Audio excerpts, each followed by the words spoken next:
자, 지금부터 이제 우리가 예수님의 사랑이, 예수님의 생애에 대해서 함께 살펴보도록 하겠습니다. 예수님의 생애, 여러분, 예수님께서 단지 상상 속의 존재가 아니라 우리가 어떤 분들이 꾸며낸 존재가 아니라 분명히 역사 속에 실존을 하셨고, 많은 사람들과 함께 호흡하시고 함께 사랑하셨다면 분명히 그분의 생애가 있겠죠. 그런데 우리가 예수님의 흔적을 살펴보는 것이 마태, 마가, 누가, 요한 이 네 권의 성경을 통해 우리가 구체적으로 살펴볼 수 있습니다. 그 외에도 여러 가지 역사적인 자료들이 있겠지만 예수님의 생애를 직접적으로 살펴볼 수 있는 자료가 성경에서 이 복음서인데, 그렇다면 이 복음서를 읽으면 예수님의 생애가 확 들어와야 되는데 그게 그렇게 안 되죠. 왜냐하면 사람들마다 예수님의 그 행적들을 순서를 다 약간씩 다르게 하고 있기 때문입니다. 그렇다면 어떻게 해야 예수님의 그 생애, 예수님이 태어나셔서 십자가에 죽으시고 그리고 부활하신 그 과정을 자세히 알 수 있을까? 우리가 뭐 100% 정확하게 알 수는 없을 겁니다. 왜냐하면 각각 사람들마다 이제 쓰여진 순서가 다르기 때문에 누가 먼저냐, 뭐 어떤 순서가 먼저 있었냐 이런 것들은 약간 이제 미세한 차이겠지만, 그래도 우리가 성경을 근거로 그래도 가장 성경의 내용에 근접하게 한번 재구성할 수 있는 그런 시간이 바로 이 예수님의 생애가 되었으면 좋겠습니다. 자, 그렇다면 우리가 이제 이 예수님의 생애를 알아봐야 되는데, 여러분 예수님의 생애에 대해서 한번 말씀하라면은 여러분 얼마나 자세하게 한번 말씀할 수 있습니까? 첫 번째, 우리가 누구나 다 아는 것은 예수님이 태어나셨다. 어디서 태어나셨죠? 베들레헴에서 태어나셨다. 그러면은 베들레헴에 있었던 사건들 두 가지가 있었죠. 크게 두 부류가 찾아오는데 어디가 찾아왔죠? 동방박사하고 목자들이 찾아왔습니다. 누가 먼저 찾아왔습니까? 이제부터 헷갈리시면 안 되죠. 성경에는 누가복음에 있는 목자가 먼저 찾아왔고, 약 한 달 정도 지난 다음에 이제 동방에서 박사들이 찾아옵니다. 근데 많은 우리가 이제 연극을 할 때 보면은 한쪽에는 동방 박사들이 이렇게 와서 예물 들고 딱 가만히 서 있고, 한쪽에는 목자들이 양을 데리고 와서 이제 그렇게 하는 이제 연극의 모습에서는 그렇게 나오는데, 성경상으로 얘기하면은 먼저 태어나셨던 그날 밤에 목자들이 찾아왔고, 시간이 한참 지난 다음에 예수님께 할례를 받으시고 정결례를 다 행하신 다음에 아직도 베들레헴에 머물러 있을 그때 예수님을 그 박사들이 찾아왔다는 것을 우리가 보게 됩니다. 자, 뭐 이런 것들은 우리가 가장 기초적으로 알 수 있는 내용이지만, 이제 그 다음부터 가면은 이제 복잡해지기 시작했죠. 마태복음에 따르면은 예수님께서 이제 시험을 받으시고 산상수훈 하신 이야기가 나오고 병자들 고치신 이야기가 나오는데, 그래서 예수님의 순서가 먼저 하나님의 말씀을 선포하시고 제자들을 모으셨나? 라고 생각하지만 다른 성경을 보면 또 그게 그렇게 되지 않습니다. 다른 곳에서는 예수님의 말씀이 한참 더 뒤에 있고 이 순서들이 막 뒤집박죽 되어지는데, 자, 그렇다면은 우리가 일단은 이 예수님의 생애를 알기 위해서는 먼저 틀이 있어야 되겠죠. 가장 기본적으로 예수님의 생애를 구성할 수 있는 틀이 있어야 되는데, 이 틀을 구성함에 있어서 중요한 성경 두 가지가 있습니다. 복음서 중에서 가장 중요한 성경 두 가지가 있는데, 하나는 누가복음이고 하나는 요한복음입니다. 왜냐하면 이 요한복음은 예수님의 그 생애를 시간의 틀을 제공합니다. 가장 큰 예수님의 그 3년의 사역이라는 그 시간의 틀을 제공하는데, 예수님께서 6월절 사역을 기점으로 해서 마지막 6월절에 어린 양으로 십자가에 달려 들어가셨습니다. 요한복음을 보면은 예수님께서 총 몇 번의 6월절을 보내신 걸 보게 되냐면 총 4번의 6월절을 보내신 것을 우리가 알 수 있습니다. 첫 번째 6월절 때 성전을 정결케 하시고, 두 번째 6월절 때 올라가서 바리새인들과 이제 첫 번째 6월절 올라가서 그 성전을 청결하게 하시고, 두 번째 올라가서 바리새인들과 논쟁을 하시고, 세 번째 6월절에는 그 예수님에 대한 핍박이 있으니까 올라가지 않으시고 그 북부 지역에 올라가셔서 잠시 거니시다가, 네 번째 6월절에 6월절 어린 양으로 십자가에 달려 들어가셨습니다. 그러니까 이 틀을 우리가 어디서 알 수 있냐면 요한복음을 통해서 예수님의 생애가 4년이다, 이것들을 우리가 볼 수 있습니다. 그렇다면 이제 예수님의 그 행적들을 살펴봐야 되겠죠. 그러면 그 행적에 대한 이야기는 복음서 4권에 다 나오지만 무엇을 중심으로 우리가 살펴봐야 될 것인가? 이때 중요한 성경이 무엇이냐면 바로 누가복음이라는 성경입니다. 누가복음은 다른 성경과 약간 차이가 있죠. 이건 보고서 형식으로 쓰여졌습니다. 바로 누구에게 쓰여졌냐면 대가 데오빌로라는 그 총독에게 이 누가가 보고한 형식이죠. 총독 각하에게 제가 보고하는데 이 일이 순차적으로 순서대로 되어진 일들을 제가 보고하겠습니다. 그래서 이 누가는 예수님의 생애를 순서를 나눠서 될 수 있으면 그 사건에 일어난 순서를 따라서 적고 있는 것을 보게 됩니다. 그러니까 우리가 요한복음이라는 그 큰 틀 안에 그 누가의 이야기를 가져다가 끼워 넣으면은 어느 정도 예수님의 생애가 구성이 되어지겠죠. 그리고 누가가 다 다루지 못한 내용들은 요한복음과 또 마태, 마가의 이야기를 가지고 구석구석 집어넣으면 어느 정도 그래도 예수님이 사셨던 그 생애에 가장 근접한 이야기들을 우리가 알아볼 수 있을 겁니다. 자, 그렇다면 우리가 이사야서를 이야기하면서 크게 세 가지 이야기를 했죠. 40장부터 66장까지가 삼중 회복에 대한 이야기다. 말씀 들으셨나요? 네. 그러면서 첫 번째 회복이 바로 고레스를 통해서 이루어졌고, 두 번째를 통해서 고난단송, 바로 예수 그리스도를 통해 이루어질 것이고, 그리고 마지막은 하나님의 온전한 회복, 요한계시록 가운데 이루어질 것이다. 그래서 두 번째 바로 회복의 선언이 바로 죄악이 사함을 받았다. 이 죄악을 사하는 사역이 바로 누굴 통해 이루어졌냐면 예수 그리스도를 통해 있어서 이루어졌다는 것을 우리가 알 수 있습니다. 그래서 이사야서에 보면은 예수님에 대한 이미지들이 많이 나오죠. 다른 예언서에서도 예수님은 어떤 분이시냐 그것들을 많이 예표하고 있지만 이사야서가 특별히 예수님에 대한 그 사역과 그 이미지에 대해서 많이 표현하고 있는 것들을 보게 됩니다. 자, 그래서 예수님의 오심은 하나님께서 그냥 우연히 보내신 것이 아니라 성경에서 이미 약속하셨고 때가 되었을 때 이루신 사건이라는 것을 보게 됩니다. 제가 이제 말씀드린 것이 바로 누가복음과 요한복음의 틀, 그리고 초반에 있었던 헤롯의 죽음, 이것이 예수님의 생애를 구성할 수 있는 틀이라는 것을 보게 됩니다. 자, 그리고 또 이제 네 번째 보면은 아구스도가 구레뇨가 수리아 총독되었을 때 있었던 사건이다라고 하면서 이 구레뇨 퀴리니우스가 AD 6년에서 9년에 수리아 총독이 되었다는 견해도 있고, 또는 주전 2세기경에 총독이 되었다는 견해가 있는데, 그래서 아무래도 근접한 것이 주전 이때 총독이 되었다는 근거를 가지고 바로 예수님의 생애를 구성해 볼 수 있습니다. 자, 뭐 다섯 번째 BC와 AD, 이 BC와 AD가 예수님이 태어나시면서 그때 학자들이 정한 것이 아니죠.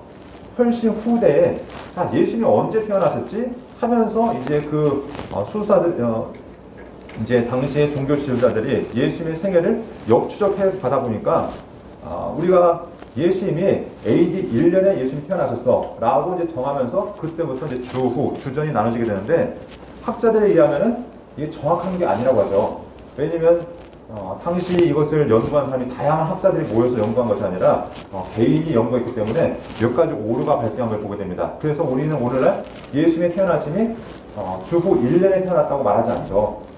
보통 주전 4년경에 예수님께서 태어나셨을 것이다 라고 이렇게 우리가 보고 있습니다. 그래서 계산하면서 이제 문제가 발생한 게 뭐냐면 기점을 주후 1년도 있고 주전 1년도 있는데 0년이라는 게 존재하지 않죠. 그래서 이것들이 이제 날짜 계산하는데 약간 또 문제가 되어진 것을 보게 됩니다. 자, 그러면 우리가 이제 계속해서 예수님의 생애를 잡을 때 아까 이제 틀에 대해서 얘기했습니다. 틀은 성경 자체에서 주장 이제 우리가 볼 수 있는 틀이 있고 또 외부에서 볼 수 있는 틀이 있는데 역사적인 기준들이 있는데, 자, 그러면 예수님의 생애를 기점을 잡을 수 있는 여러 가지가 있습니다. 첫 번째, 예수님의 세례 받으심, 또한 가나안 혼잔치에서 첫 이적을 공생의 기간에 이제 포함하는 것, 이것을 우리가 보게 되는데, 이게 무슨 얘기냐면은 예수님의 생애를 요한복음에 의하면은 6월절을 기점으로 예수님께서 이제 사역을 하시는데, 그래서 가나 혼잔치 때 예수님 이런 말씀하시죠. 내 때가 아직 이르지 않았습니다. 그러니까 이게 무슨 얘기냐면은 6월절 시작으로 예수님께서 공적인 생애를 시작하는데, 그래서 이 예수님의 생애를 공생애와 공생애 전으로 우리가 구분해서 볼 수 있다는 것이죠. 그런데 마태, 마가, 누가복음은 이것들을 그냥 다 공생애로 그냥 뭉뚱그려서 포함하고 있다는 겁니다. 자, 그런데 우리가 방금 말씀드렸던 가나 혼잔치를 통해서 예수님의 공생의 기준을 우리가 정할 수 있고, 이 공생애가 바로 네 번의 6월절, 그 중에서 3번을 예수님께서 지키신 것을 우리가 볼 수 있습니다. 자, 그래서 예수님의 세례 받으심과 가나안 혼인잔치를 공생의 준비기간으로 우리는 이렇게 나누어서 볼 수 있습니다. 그래서 유월절을 기점으로 공생의 그 전의 시간들을 공생의 준비기간 이렇게 보게 되는데, 그럼 이거를 우리가 도표로 한번 나눠보았습니다. 좀 복잡하긴 하지만 주전 4년부터 주후 30년까지 예수님께서 33년의 인생을 사셨다고 할 때 어떻게 우리가 구성해 볼 수 있는가? 공생의 1년, 2년, 3년이 있었다면 이것을 이제 중심으로 잡고 그 공생애를 준비하는 시간, 그래서 공생애 전의 시간을 잡을 수 있고요. 그리고 부활 후의 시간을 우리가 또한 이렇게 잡아볼 수 있을 겁니다. 자, 그러면 뭐 내용의 미세에서 잘 보이지 않죠? 네, 이 내용들을 이제 풀어서 우리 이제 교재에 담아놨기 때문에 이제부터 한번 보도록 하겠습니다. 자, 그러면 이거를 좀 단순화해서 우리가 한번 마인드맵으로 한번 설명해 보면은 이렇게 또한 볼 수 있을 겁니다. 예수님의 1년차, 예수님의 공생의 전의 기간 하면은 예수님이 탄생하시고 예수님께서 피난하시고 예수님께서 12살 소년기를 보내신 사건 이렇게 볼 수 있고요. 공생의 1년차, 공생의 준비 기간 하면은 유대에서 40일 동안 금식하시고 또한 갈릴리에서 그 사역을 준비하신 시간, 바로 여기에 이제 바로 전에 세례 받으신 사건도 있겠죠. 자, 그리고 공생이 1년차가 되어지면 예수님께서 예루살렘에서 유월절을 지키기 위해서 내려가신 사건, 그때 니고데모도 만나시고 올라오시면서 그 세겜에서 수가성에서 여인을 만나는 사건도 있을 것이고요. 갈릴리 와서 이제 예수님께서 말씀 사역과 치유 사역을 하시는 모습을 보게 되고 이때 제자들을 세우게 되죠. 자, 그리고 2년차 와서 다시 예루살렘에 오셨는데 이때 이제 바리새인들과 논쟁이 붙습니다. 바로 38년 동안 병자되었던 그 사람을 고친 사건을 통해서 안식을 예수님께서 범하셨다. 또한 예수님께서 자신을 하나님의 아들이라는 그 말씀을 듣고 바리새인들과 이제 갈등 관계에 있게 되죠. 그러면서 예수님께서 다시 갈릴리로 오셔서 거기서 이제 사역하신 모습이 있고, 자, 3년차 되어지면 이제 이 1년과 2년을 통해서 예수님의 원수들이 많아졌습니다. 1년차를 통해서 예수님께서 무슨 사역을 하셨냐면 성전을 청결하게 하는 사건을 하면서 사두개인들과 원수가 되셨죠. 2년차 38년 된 병자를 고치는 사건을 통해서 바리새인들과 원수가 되었습니다. 그러니까 이 사두개인과 바리새인들이 저 예수라는 사람을 어떻게 할까? 저것들 우리의 눈에 가시인데 저걸 죽여야 되지 않겠냐 하면서 예수님을 노리고 있는 상황이었습니다. 그래서 6월절 때, 자, 이번에 예수가 올라오기만 하면 잡아다가 죽이자 라고 지금 모의하고 있는 상황이기 때문에 예수님께서 예루살렘을 가시지 않으시고 갈릴리 지역과 갈릴리 북부 지역으로 전도여행을 다니십니다. 그리고 언제 내려가시면 초막절을 지키러 내려가시죠.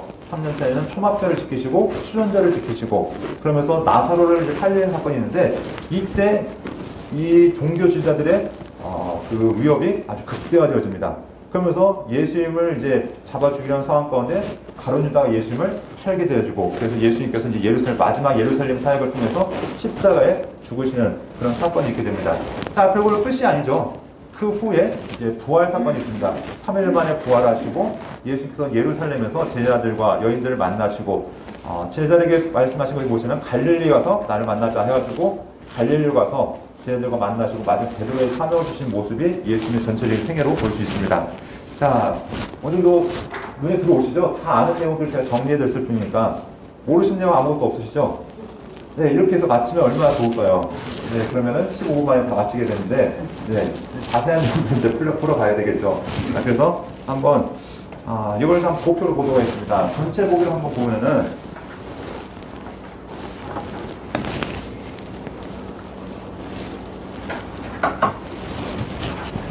자, 우리가 예수님의 이제 생애를 크게 세 부분으로 나눠서 볼 수 있다고 했습니다. 공생애를 중심으로 해서 공생애 전, 그리고 부활 후 이렇게 우리가 보게 되는데, 공생애는 크게 4번의 시간이 있습니다. 공생애 준비기간, 공생애 1년, 2년, 3년. 자, 왜냐하면 예수님의 그 공생애는 무엇을 기준으로 나온다고 말씀드렸죠?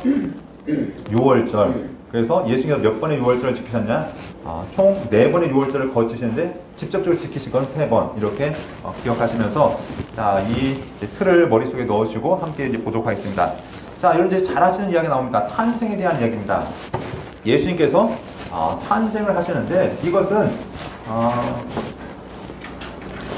단순히 예수님께서 우연히 태어난 것이 아니라 구약에서 끊임없이 예언했었죠. 우리가 어제 보았던 말라기서에서도 하나님께서 마지막으로 누굴 보내겠다고 말씀하시면 엘리야를 보내겠다고 말씀하셨습니다.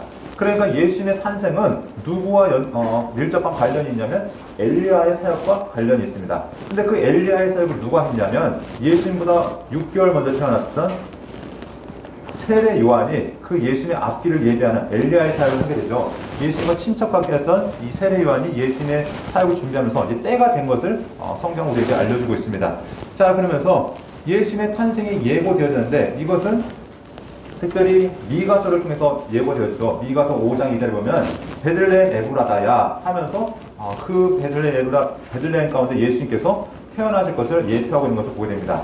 자, 그러면서 예수님께서 태어나시는데 특별히 이사야 7장에 보면은 이 모든 일이 된 것은 주께서 선지자로 하신 말씀을 이루려 하십니다 하면서 처녀가 잉태하여 아들을 낳을 것이다. 그 말씀이 성취된 것을 이야기합니다. 자, 그러면 이사야가 당시 아하스 왕 앞에서 예언했던 예언이 바로 예수님을 통해서 번역되어졌는데, 이제 성취되어졌는데, 이것이 이 예수님의 사역이 무엇인가? 예수님의 주된 사역은 바로 임마누엘의 사역이다 라고 성경은 말씀하고 있습니다.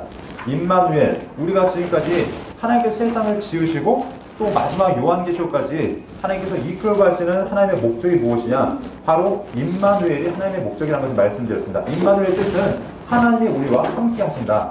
하나님께서 사람을 지으셨던 이유, 에덴 동산에 아담과 하와를 만드셨던 이유는 하나님과 함께 동행하기 위해서, 하나님과 함께 하기 위해서, 하나님께서 제사를 통해서 이스라엘 백성들의 회복을 원하셨던 이유는 그들과 함께 하기 위해서, 성막을 짓고 그들과 하나님께서 교제하셨던 이유는 그들과 함께 하기 위해서, 성전을 지으셨던 이유도, 또 하나님께서 수많은 선자를 보내셨던 이유도 하나님께서 내가 너희와 함께하기 원한다는 것이 하나님의 목적이었고 계획이었다는 것을 이해합니다.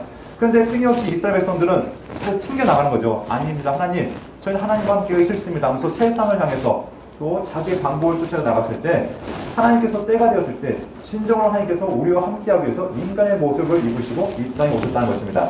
그것이 바로 예수 그리스도를 통해서 성취된 것을 말씀하고 있습니다. 자, 그런데 이 탄생의 이야기를 하면은 몇 가지 이야기를 더 할 수 있겠죠. 여기는 이제 우리가 보면은 아까도 얘기했듯이 탄생의 사건, 특히 두 가지 사건이 나왔다고 얘기했습니다. 첫 번째는 마태복음에 나오는 동방에서 박사들이 찾아오는 사건이 있고요.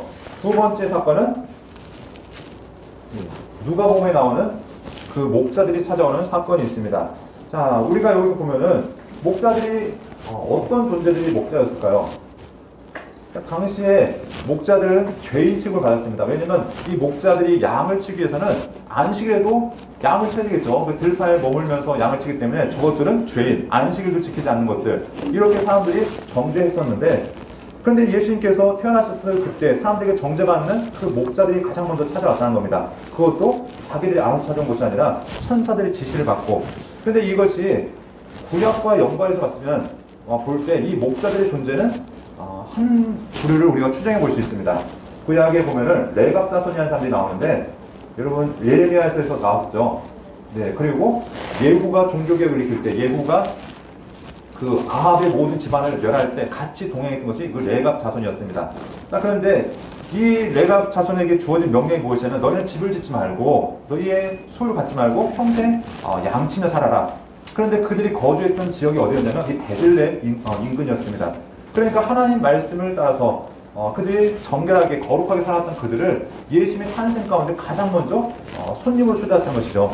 그러면서 예수님의 탄생을 기대하고 고대했던 그들에게 바로 이 양치는 목자들이 찾아왔던 것을 보게 됩니다. 자, 이렇게 예수님께서 베들레헴에서 태어나셨는데 이제 시간이 지났습니다. 누가복음에 보면은 예수님께서 낳은 지 8일 만에 할례를 받으시고 또 33일이 지난 다음에 이제 정결례를 행하러 예루살렘에 가셔서 거기에서 이제 두 사람을 만나게 되는데 바로 시몬과 아셀집과 바누엘의 딸 안나라는 선지자를 만나게 됩니다. 그래서 예수님께서 그들의 축복을 받으시는데 바로 하나님의 아들심이 그들의 입술을 통해서 이제 고백되어짐을 보게 됩니다. 그러니까 시간이 지났습니다. 최소한 한 달 이상이 지난 거죠. 예. 그래서 여기에 아직도 머물러 계실 때 동방에서 박사들이 찾아왔습니다. 자, 그래서 이들이 찾아온 것이 어디냐면 당연히 왕이 나셨으니까, 왕의 별이 나타났으니까 왕궁으로 갑니다. 예루살렘으로 갔는데 어떻게 보면은 그들의 갈 수밖에 없었던 것 중 하나가 무엇이냐면 베들레헴과 예루살렘은 직선거리로 4km밖에 안 떨어져 있습니다. 그러니까 거의 비슷비슷하니까 아마 그곳으로 찾아왔을 겁니다. 그런데 헤롯에게 이것은 충격이었죠. 왜냐하면 헤롯이라는 사람은 이 정권에 대해서 자기 권력에 대해서 아주 욕망이 강한 사람이었습니다. 그래서 자기 권력을 위협하는 사람은 가차없이 죽이는 사람이 헤롯이었습니다. 그래서 자기가 가장 사랑했던 부인도 혹시 이 부인이 하면서 미리암이라는 그 공주를 죽여버리기도 하고, 자기의 가장 사랑했던 아들도 자기의 자리를 위협한다 생각해서 가차없이 이제 추천했던 것이 바로 이 헤롯이었습니다. 그런 상황 가운데 이 동방에서 왕이 태어났다고 보니까 이 헤롯에게 얼마나 위협이 되었겠습니까? 그러면서 이제 박사들에게 얘기한 거죠. 야, 그 아기를 찾거든? 나도 가서 경배하도록 알려줘라. 그런데 이제 천사의 지시를 받고 이들은 다른 길로 가게 되는데, 자, 우리 여기서 이제 동방에서 온 박사들이 예물 세 가지를 가져옵니다. 자, 우리가 이제 가끔가다 이제 퀴즈로 이런 문제를 내죠. 동방에서 온 박사들이 몇 명이었을까요? 이런 문제를 냅니다. 몇 명이었을까요? 네, 성경상에 나타나지 않습니다. 그런데 우리가 추정한 것이 황금, 유향, 모략 세 가지 있으니까 한 사람이 하나씩. 그래서 몇 명? 네, 3명 이렇게 추정하는데, 뭐 또 기독교 전승에는 뭐 이런 얘기했죠. 총 4명이 출발했는데 3명은 제대로 왔고 1명은 헤매다가 마지막 예수님 십자가에 달려 들어가실 때 그때 예수님 앞에 섰다, 뭐 이런 전승도 있죠. 처음 들어보시나요? 네, 이렇게 하는데 아무튼 여러 명이었을 걸로 보입니다. 자, 그래서 예수님 앞에 왔는데 이들이 드렸던 황금, 유향, 모략, 이 세 가지 예물은 어떤 의미가 있을까요? 자, 우리가 이 마태복음에 나왔던 얘기인데, 마태복음은 구약과 밀접한 관계가 있습니다. 그냥 단순하게 예물을 드렸다, 이것이 아니라 구약에서 말씀하는 바가 이 신약에서 성취되어진 많은 것들이 있는데, 황금과 유향과 모략, 이 세 가지 이미지가 구약에서 한 번에 쓰인 장소가 있습니다. 어디였냐면 성전 안에서 이 황금과 유향과 모략이 쓰여졌는데, 무엇을 할 때 쓰여지냐면 성전의 모든 도구들이 황금으로 만들어졌죠. 그런데 이 황금은 그러니까 성전의 기구들 가운데 특별히 유향과 모략이 같이 쓰인 게 어디냐면 분향단. 네, 성전 안에 이제 그 성막 안에 들어가면은 중앙에 분향단이 있었죠. 하나님께 그 향을 올려드리는. 그런데 이 분향단은 번제단의 미니입니다. 그런데 의미는 똑같죠. 하나의 이 백성의 죄를 사하는 의미가 이 분향단 가운데 있었습니다. 그러니까 황금과 유향과 모략을 통해서 예수님의 사역이 무엇인지를 우리에게 알려주고 있죠. 예수님은 분향단과 같은 사역을 하실 것이다. 번제단과 같은 사역을 하실 것이다. 다시 말해서 우리의 죄를 사하기 위해서 오신 제사장의 사역이 바로 예수님을 통해서 이루어질 것이라는 것을 이렇게 예표해 볼 수 있습니다. 그래서 예수님은 누구신가? 족보를 통해서, 마태복음을 보면은 족보를 통해서 예수님은 하나님께서 보내신 메시아다, 왕의 후손이다. 또한 이 얘들의 예물을 통해서 무엇을 증거하냐면 예수님은 진정한 제사장의 사역을 하실 것이다. 우리의 죄를 위해서 오신 분이다. 이것들을 또한 볼 수 있다는 겁니다. 자, 그래서 예수님께서 이렇게 목자들과 박사들을 만나신 후에 헤롯이 이제 주기를 하죠. 그러니까 급하게 애국으로 피난하는 것을 보게 됩니다. 자, 이 이미지를 우리가 보면은 모세 시대에 아이들이, 남자아이들이 태어나면 어떡합니까? 이 바로가 남자애들은 다 죽여라 했던 이미지를 우리가 상상해 볼 수 있겠죠. 그러니까 마찬가지로 예수님께서도 그 헤롯의 위협을 피해서 애국을 피신하시는데, 그곳에서 하나님의 도우심 가운데 머물다가 헤롯이 죽고 그 아들 아켈라오, 헤롯에게는 아들이 여러 명 있었는데 그 첫째 아들이었던 아켈라오에게 이 유대 지역을 맡기게 됩니다. 그런데 이 아켈라오가 성격이 아주 잔혹한 사람입니다. 그러니까 이 예수님께서 헤롯이 죽었다는 소문을 듣고 다시 베들레헴을 가시려 하다가 예수님의 부모가 어떻게 하면은 고향이었던 나사렛으로 돌아가셨다라고 얘기하고 있습니다. 자, 이렇게 피난을 하셨다가 다시 나사렛으로 돌아가는 이야기가 예수님의 이제 어린 시절에 있었습니다. 자, 그러면 나사렛이라는 동네는 어떤 동네인가? 나사렛은 당시에 200호가 되지 않는 작은 마을이었다라고 얘기합니다. 그래서 이 조그만 동네에서 예수님께서 머물러 사시는데, 성경은 그 후로부터 예수님에 대한 이야기가 잘 나오지 않죠. 예수님께서 걸음을 언제 뺐다, 예수님께서 말을 몇 살 때 하셨다, 이런 얘기 전혀 등장하지 않습니다. 네, 그리고 언제 등장하냐면 누가복음에 보면은 예수님의 12살 때 이야기가 등장한 것을 보게 됩니다. 그래서 소년기가 나오는데 12살 때 당시 이스라엘의 아이들은 13살에 성인식을 하게 됩니다. 그러니까 아마도 예수님도 그 무렵에 성인식을 하러 예루살렘에 내려오셨던 것 같습니다. 이스라엘 사람들이 성인식을 하러 내려오는 그 경로들을 살펴보면은, 자, 여기 보면은 우리가 녹색으로 이제 표시되어 있죠. 예. 여기에 사마리아에 있기 때문에 이 갈릴리 지역에 있던 사람들은 곧바로 여기로 내려오지 않습니다. 네, 여기서 이제 경계에서 갈릴리 경계에서 요단강을 건너서 베레아 땅을 지나서 다시 요단을 건너서 올라가는데 이 예루살렘에서 여리고까지만 몇 시간 걸리냐면 약 9시간이 걸립니다. 예, 왜냐하면은 해발 차이가 이 여리고에서부터 예루살렘까지 해발이 근 1000m 가까이 차이 나죠. 그러니까 꼬불꼬불한 그 길. 그래서 예수님께서 비유 가운데 선한 사마리아인의 비유를 얘기할 때 강도 만난 자를 이야기하죠. 왜냐하면은 이 길이 아주 급격한 경사가 있기 때문에 길이 꼬불꼬불 났고 또 많은 강도와 또 위협들이 그 가운데 있었던 걸 알게 되는데, 아무튼 예수님께서 이 길을 따라서 12살 때 예수님께서 성인식을 하기 위해서 내려오신 것을 보게 됩니다. 자, 그런데 이제 문제가 발생했죠. 왜냐면은 아이들이 우르르 내려왔다가 마을 사람들과 같이 왔다가 이제 안 보이는데 예수님의 어머니와 아버지도 예수님께서 먼저 가신 줄 알고 그냥 마을 사람들과 같이 갔는데 어디에서 찾게 되냐면 이제 여리고 무렵에서 아마 찾았던 것 같습니다. 왜냐하면 이제 거의 하루길을 잡아야 되니까 9시간 이상 걸리니까 예루살렘에서 여리고까지 갔는데 안 보이는 겁니다. 그러니까 하루가 지났죠. 그러다가 찾다가 다시 올라오고 어떻게 합니까? 다시 올라오죠. 올라오는데 또 하루가 걸리죠. 그리고 아마 또 하룻밤을 그 예루살렘 인근에서 묵고 그 다음날 찾다 보니까 어디서 찾으셨습니까?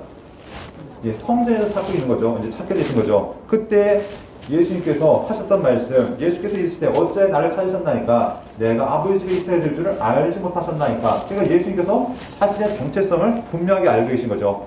그분이 하나님의 아들로서 그 사역을 하신다는 것을 우리가 12살 때의 사역을 통해서 우리가 볼 수 있다는 겁니다. 또 이제 시간을 건너뜁니다. 12살 때부터 30살 될 때까지 예수님의 행적에 대해서 이제 등장하지 않습니다. 그러니까 여기에 다양한 상상력이 등장하는 겁니다. 어떤 사람들은 예수님께서 이때 무엇을 하셨냐 그러면서 다른 종교에서는 좀 인도 계통에서는 예수님께서 인도까지 오셨다.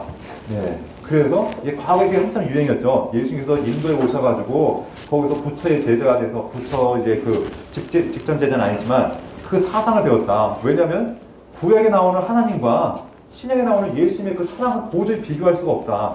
예, 그리고 여러분들 구약을 여러분들 다 보셨는데 정말 하나님께서 무조건 잔인하시고 잔혹하신 하나님이십니까? 예. 하나님에 대해 구약의 하나님을 오해하는 사람들은 구약의 하나님 무서운 하나님, 잔인한 하나님인데 어떻게 신약의 하나님과 같을 수가 있냐는 것이죠. 그러니까 예수님은 구약을 통해 하나님을 배운 게 아니라 다른 존재한테 사랑을 배웠는데 바로 그게 부처였다. 그 부처의 자비사상을 배웠다. 이렇게까지 얘기한 사람인데 말도 안 되는 소리고요. 예. 예수님께서 준비하는 기간이었겠죠. 그래서 공생애를 준비하면서 목수로서 아마 아버지를 도와서 그렇게 사역을 했던 것 같습니다. 그런데 아마도 이 예수님의 아버지가 그 후로부터 등장하지 않는 걸 봐서 아마 이른 시기에 돌아가셨던 걸로 우리가 보여지는데, 또 기독교 전승에 의하면은 또 다양한 전승이 있습니다. 어떤 전승이면 카톨릭 쪽에서는 이 요셉이라는 사람이 나이가 많은 호랍이었다. 자식들이 여러 명이 딸려 있는 호랍이었는데, 그래서 이 마리아가 우리는 뭐라고 얘기하냐면 예수님을 첫째로 낳고 그 후에 많은 동생들을 낳았다라고 우리는 이렇게 얘기하죠. 근데 카톨릭 전승에는 뭐라고 얘기하냐면은 아니다. 마리아는 예수님 혼자 낳고 평생 동정녀였다. 그리고 그러면 그 많은 동생들 형제들은 누구냐? 그건 바로 호랍이었던 요셉이 데려왔던 아들들이다. 아들 딸들이다. 네, 그래서 그때 요셉이 나이가 많았기 때문에 요셉이 일찍 요절했고 그리고 마리아가 나머지 형제들을 다 키웠다라고까지 얘기하는데 그냥 그런 얘기도 있구나라고 넘어가시면 좋을 것 같습니다.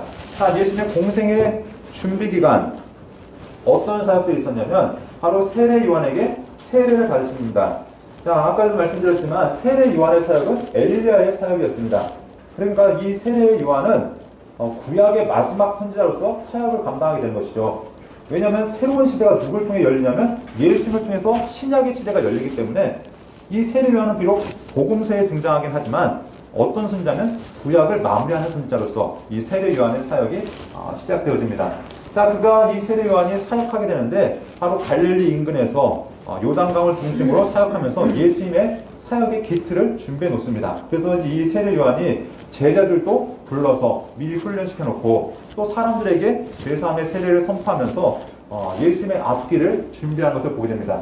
자, 이렇게 세례 요한이 사역하고 있을 때 예수님께서 이 세례 요한에게 세례를 받으시죠. 자, 이 세례를 받는 사건을 통해서 무엇이 열리냐면 하늘이 열리는 사건이 있습니다. 여러분 요단강 사건, 요단강 하면은 여러 가지 사건이 있었는데 구약의 사건 가운데 무엇이 있었냐면 여호수아가 강을 가르고 건너갔었죠. 그런데 예수님이 세례받으실 때는 강은 갈라지지 않았습니다. 하지만 어디가 갈라집니까? 하늘이 갈라지죠. 하늘이 갈라지면서 하나님께서 친히 예수님께서 자신의 아들이라는 것을 선언하시면서 그 하나님께서 인정하시는 모습들이 나타나는 걸 보게 됩니다. 자, 이렇게 이스라엘 백성들이 가나안 땅에서 요단강을 건너서 가나안 땅, 요단강 건너편에서 요단강을 건너서 가나안 땅으로 들어갔듯이 예수님이 바로 어떤 분이시냐? 하늘로 나아갈 수 있는 온전한 열쇠가 되시는 분인 것을 이 사건을 통해서 또한 예표한 것을 우리가 보게 됩니다. 자, 이렇게 세례를 받으시고 예수님께서 가신 곳이 유대 광야였습니다. 자, 우리가 시험산이라고 알려지죠. 그래서 40일 동안 광야로 가시는데 마치 누구의 이미지를 떠올리냐면 모세가 하나님 말씀을 받기 위해서 40일 동안 시내산에 올라갔던 그 모습을 우리가 연상해 볼 수 있습니다. 자, 이렇게 40일 동안 여기 이제 여리고에서 본 시험산이죠. 아마 더 깊숙이 들어가셨던 것 같은데, 자, 여기서 40일 동안 금식하시고 그 다음에 이제 문제가 발생합니다. 그 문제가 무엇이냐면 사단이 찾아오죠. 자, 마태복음에 보면은 예수님 앞에 시험했던 사단이 무엇을 먼저 시험하냐면 돌을 떡으로 만들어라. 그 다음에 성전에서 뛰어내려라. 세 번째는 무엇입니까? 천하 영광을 보여주면서 나한테 절하면 내가 이 모든 것을 너에게 다 주겠다. 근데 누가복음 이야기는 또 다릅니다. 첫 번째 기정은 맞죠? 첫 번째 너 돌로 떡을 만들어라. 근데 두 번째는 무슨 얘기를 하고 있을까요? 천하 영광을 보여주면서 나한테 절해라. 세 번째는 성전에 뛰어내려라. 그럼 우리는 어떤 순서를 취하는 게 예수님의 생애 가운데 맞는 이야기일까요? 마태복음 아니면 누가복음? 마태복음이 첫 번째 나왔으니까 마태복음? 아니면 누가복음? 네, 아까 얘기했죠. 우리가 예수님의 생애를 이해할 때 틀이 중요한데 시간의 가장 틀을 어디 잡냐면은 요한복음을 잡고 그 내용들은 누가복음을 기초로 해서 이제 잡아간다고 말씀드렸습니다. 그러니까 우리가 여러 가지가 좀 상충되어질 때는 누구의 이야기를 먼저 우선시하냐면 누가의 이야기를 먼저 우선해서 우리가 보는 것이 좋을 것 같습니다. 그래서 예수님께서 먼저 돌로 떡을 만들라는 시험을 받으시고 두 번째는 천하 영광을 보여주면서 엎드려 절하라는 이야기를 하고 세 번째는 성전에 뛰어내리라. 그래서 우리가 요한 1서 2장 16절에 이렇게 얘기하죠. 이 세상의 모든 것들이 육신의 정욕과 다시 말해서 먹는 문제, 이생의 안목의 정욕과 천하 영광을 보여주면서 엎드려 절하라. 그리고 마지막 이생의 자랑, 한번 뛰어서 내려봐라. 이것이 예수님께 왔던 시험이자 세상 모든 사람들에게 성도들이 당할 수 있는 시험이라는 것을 우리에게 말씀하고 있다는 것입니다. 자, 근데 예수님께서 이 모든 것들을 말씀으로 물리치시죠. 자, 그때 이 사단이 무엇을 얘기하냐면은 시험의 전제가 무엇이냐면 네가 만약 하나님의 아들이거든, 네가 정말 하나님의 아들이 맞거든, 한번 이 시험을 통과해봐라, 한번 해봐라 했는데 예수님께서 사단의 유혹대로 하신 것이 아니라 하나님의 말씀을 이겼다는 것을 다시 한번 우리가 생각해 볼 수 있습니다. 자, 그리고 예수님께서 이제 그 다음 사역을 준비하시는데 우리가 이제 공생의 준비 기간을 지도로 한번 이게 보면은 이렇게 볼 수 있습니다. 자, 우리가 예수님께서 이제 유대 광야 이 정도였죠. 여기서 이제 시험을 받으셨고 이제 어디로 가시냐면 갈릴리 지역으로 가시는 거죠. 갈릴리 지역에서부터 이제 예수님께서 사역을 시작하시는데 자, 한번 그 내용들을 살펴보도록 하겠습니다. 자, 예수님 지역 당시에 이 지리입니다. 지리인데 여기에 보면은 이두메, 유다, 사마리아 이 지역을 누가 다스렸냐면 헤롯 아켈라오라는 사람이 다스렸습니다. 그런데 이 헤롯 아켈라오가 폭정 때문에 몇 년 만에 왕에서 이제 내려오게 되냐면 9년 만에 내려오게 됩니다. 그러니까 예수님 당시에는 아켈라오가 다스리고 있는 것이 아니죠. 9년 만에 다스린 다음에 그 정권을 이제 그 권력을 누가 회수하냐면 로마에서 회수합니다. 그러면서 이때부터 여기에 누가 파견이 되면 로마에서 총독이 파견되는 거죠. 그래서 이 총독이 이 지역, 이두메, 유다, 사마리아 지역을 총독이 다스립니다. 근데 나머지 지역들은 헤롯의 아들들이 다스리게 되죠. 그래서 이 갈릴리 지역과 이 갈릴리 지역, 베레아 지역은 누가 통치하냐면 헤롯 안티파스, 안디바라고 하는 이 헤롯의 아들이 다스리게 되고 이 바로 이 세례요한을 못 베어 죽였던 바로 안티파스가 이 지역을 다스렸고 이 북부 지역, 여기는 누가 다스렸냐면 헤롯 빌립이라는 헤롯의 아들이 바로 이 북부 지역을 다스리게 됩니다. 자, 그리고 여기 대가 벌리는 이방 지역으로 남아 있었고요. 자, 그래서 이 우리가 보게 되어지면 이제 헤롯의 아들들의 이야기가 성경에도 많이 등장한 걸 보게 됩니다. 이 헤롯의 안티파스가 원래 이 라바티아 왕국, 라바티아 하면은 어딘지 아시죠? 여러분 성지순례를 가시면 요르단 지역의 페트라를 가게 되면 거기가 라바티안 사람들이 머물렀다는 곳인데, 이 라바티안 왕국의 왕이었던 아레다 왕의 딸과 이 헤롯 안티파스가 결혼을 했었습니다. 그런데 이 결혼을 했다가 이 헤롯이 안티파스가 이제 여행을 하다가 누굴 보게 되냐면 자기의 동생 이복 형제였던 헤롯 빌립이라는, 이 위에 있는 빌립과 다른 빌립입니다. 빌립의 부인을 보게 되는데 그 빌립의 부인의 이름이 무엇일까요? 네, 헤로디아라는 여인이었는데 마음에 든 겁니다. 근데 이 헤로디아도 그 야욕이 있죠. 왜 자기도 왕족이랑 결혼했는데 이 빌립은 별 볼 일 없이 그냥 그렇게 살아가니까 어떻게든지 끈을 하나 잡으려고 이 안티파스를 유혹한 겁니다. 그래서 안티파스가 자신의 부인이었던 그 아레다 왕의 딸과 이혼을 하고 누구랑 결혼하면 이 헤로디아랑 결혼합니다. 자, 그러면서 이 헤로디아가 올 때 딸을 하나 데려오죠. 누구였죠? 네, 살로메라는 딸을 데려왔는데 이 살로메가 나중에 이 헤롯이 아니라 세례 요한의 목을 베는데 아주 지대한 공헌을 했던 그런 여인이었던 걸 보게 됩니다. 네, 아무튼 이렇게 왕들의 역사를 보면 그런 배경들을 우리가 살펴볼 수 있고요. 아무튼 지역과 또 그 왕들의 이야기들을 여러분들 기억하시면 좋을 것 같습니다. 네, 예수님의 이제 공생의 준비 기간을 보면은 예수님께서 유대 광야에서 시험을 받으신 이후에 이제 다 통과하시고 어디로 가시면 예수님의 고향이었던 나사렛으로 가십니다. 그리고 나사렛에서부터 요단강가에 머무시면서 이제 세례를 베푸시고 또 유대 광야에서 40일 동안 금식하게 되시는데, 자, 여기에 이제 빠졌던 이야기가 무엇이냐면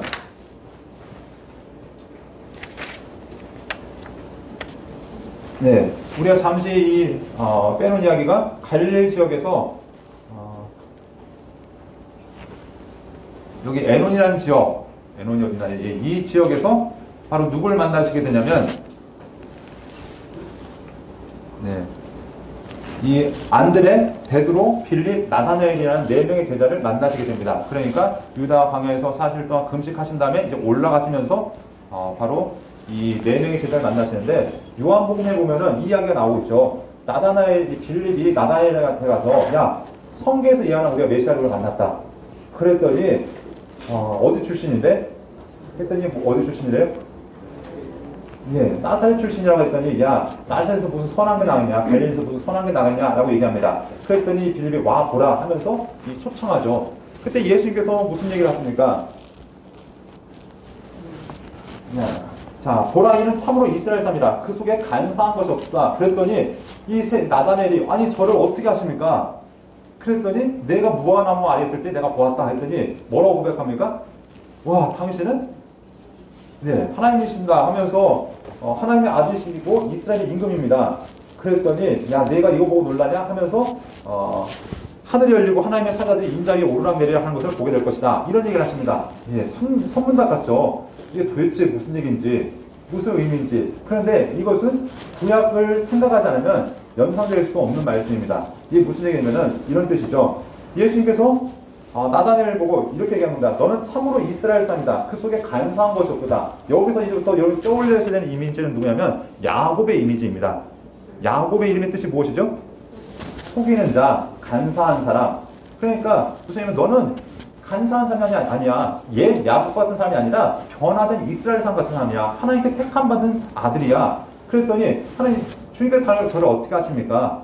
그랬더니 무슨 얘기입니까? 내가 무화과나무 아래 있을 때 보았다. 무화과나무는 단지 나무 이상의 의미도 있죠.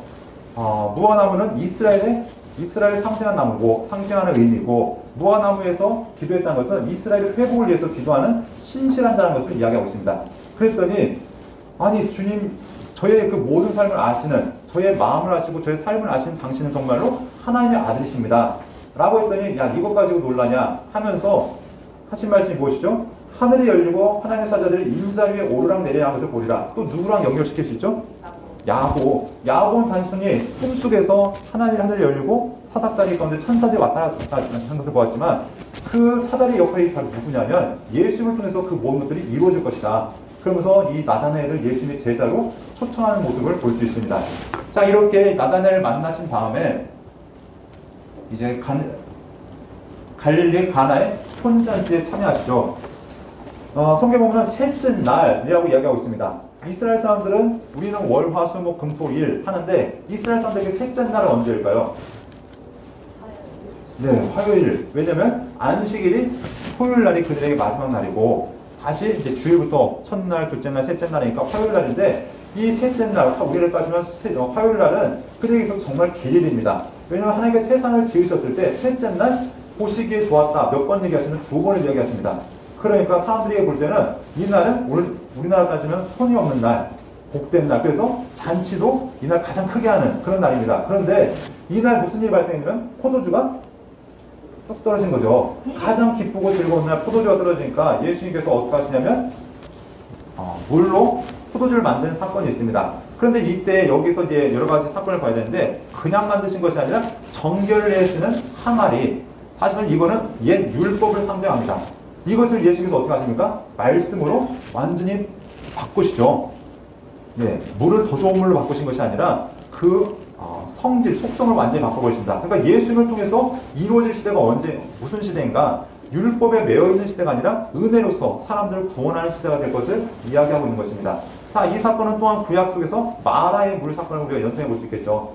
마라의 물, 사람들이 써서 먹지 못하는 그것이 바로 한 가지를 인해서 그것이 완전히 바뀌었듯이, 본질이 바뀌었듯이 예수를 통해서 예수님의 이들의 삶에 완전한 새로운 변화가 있을 것을 말씀하고 있다는 것입니다. 자, 그리고 5절 봤더니 가버나움에 가셔서 사셨다라고 말씀하고 있습니다.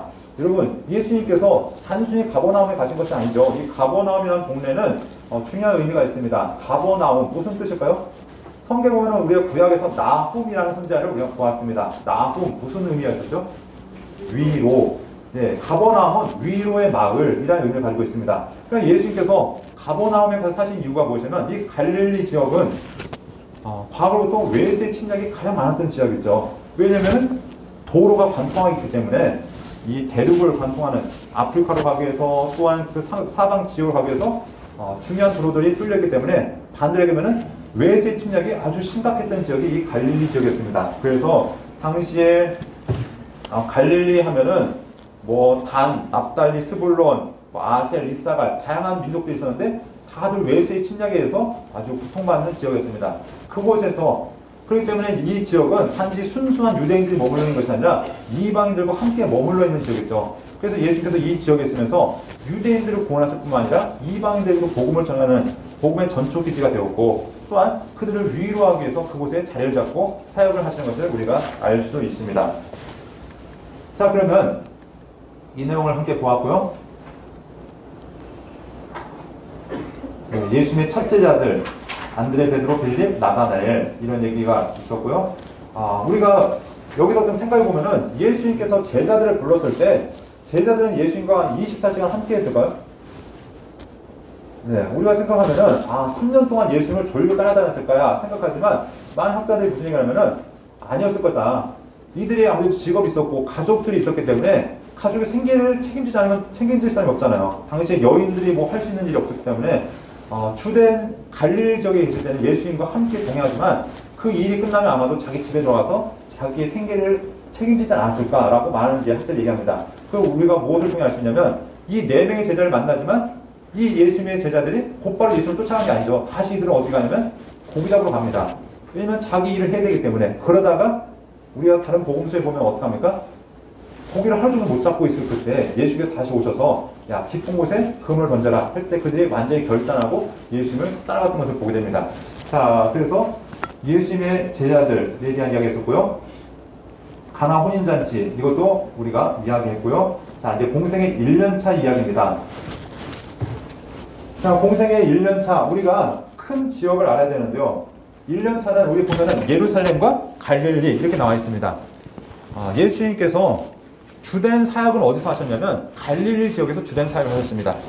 그런데 예수님께서 논쟁은 다 대부분 어디서 일으키셨냐면 예루살렘에 가셨을 때 논쟁이 일어났습니다. 예수님께서 예루살렘에 가신 이유는 한 가지죠. 절기를 지키기 위해서 유대인 남자들은 1년에 3차례 절기를 지켜야 됩니다. 그 절기가 무엇이죠? 첫 번째가 유월절. 유월절은 무교절과 함께 연결이 되어지죠. 또한 맥추절 또는 칠칠절, 오순절에 얘기하는 그 맥추절이 있고요. 세 번째는 초막절. 초막절은 또 언제 연결되면 초막절, 대속제일, 나팔절 이게 다 연결이 되어집니다. 이렇게 크게 세 번의 절기가 있는데 유대인 남자들은 반드시 세 번의 절기를 예루살렘에 와서 지켜라. 만약에 지키지 못할 때는 그들에게 이제 알렉산드리아 같은 아프리카 같은 경우는 그 알렉산드리아 성전이 있었기 때문에 거기에 와서라 지켜라. 아니면은 성전이 없는 지역은 너무 멀리 떨어졌으면 1년에 한 차례라도 와서 지켜라. 이런 것들이 당시에 사람들에게 통용되었던 이야기입니다. 그런데 예수님은 유대인 남자이기 때문에 적어도 유대 지역은 아니고 갈릴리 지역이기 때문에 적어도 1년에 한 번은 와서 절기를 지키기 위해서 내려오신 것을 보게 됩니다.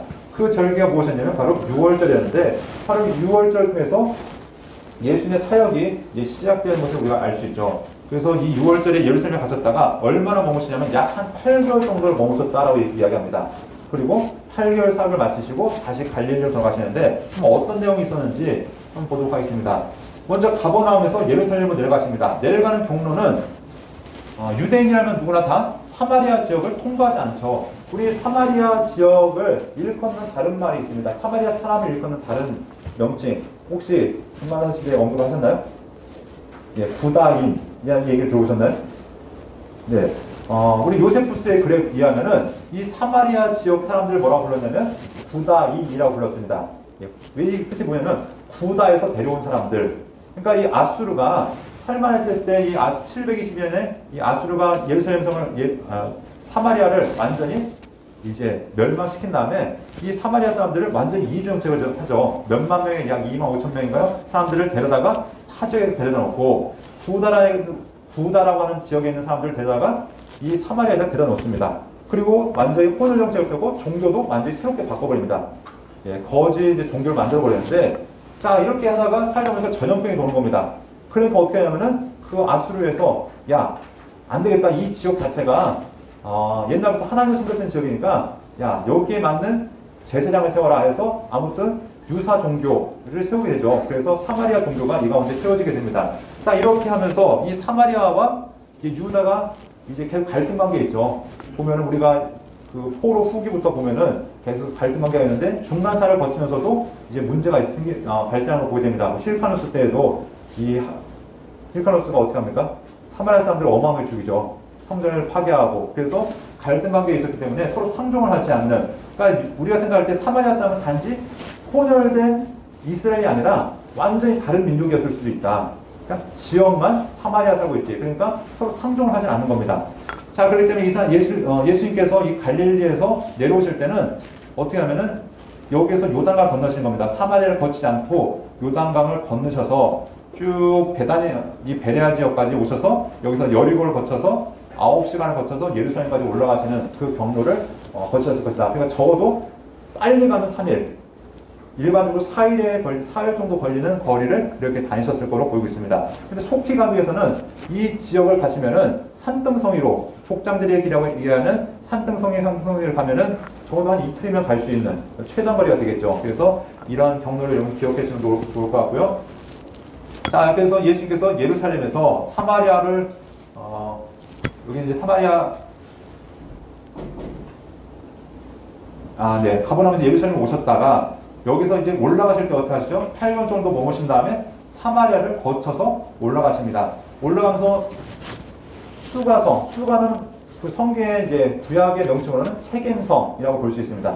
그러니까 사마리아 지역 가운데 세겜이라는 그 지역, 이 수가성에 머물러서 이 여인과 대화를 하시고 거치셔서 어디 가냐면 다시 갈릴리, 가나, 나사렛, 가버나움 이렇게 가시는 모습을 보게 되는데 자 그래서 여기서부터 이제 예수님의 치유 사역이 많이 나타나죠. 그래서 예수님의 베드로의 장모도 고치시고 또한 나병 환자, 중풍 환자 고치시고 예수님의 제자들을 부르시는 이런 모습들 이게 나타난 것을 1년차 여정을 볼 수 있습니다. 자 그럼 자세한 내용을 함께 보도록 하겠는데요.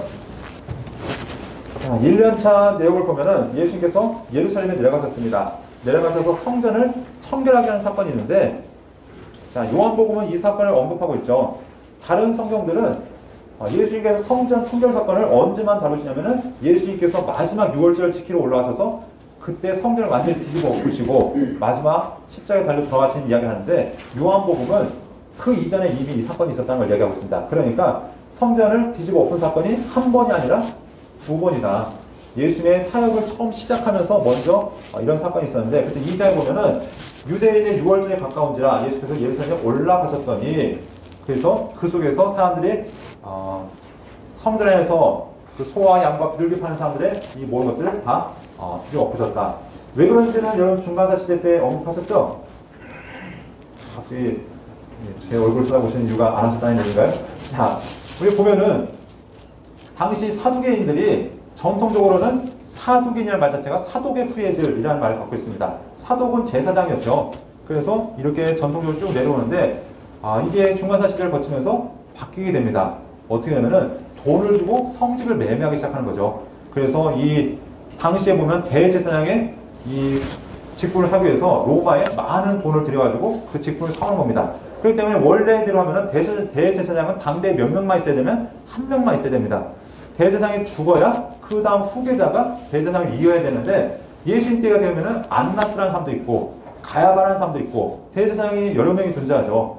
왜냐하면 이게 당시에 이 성경의 원칙대로 지켜진 것이 아니라 돈으로 성직을 매매하기 때문에 이 친인척 간에도 이게 왔다 갔다 했던 것을 우리가 보게 됩니다.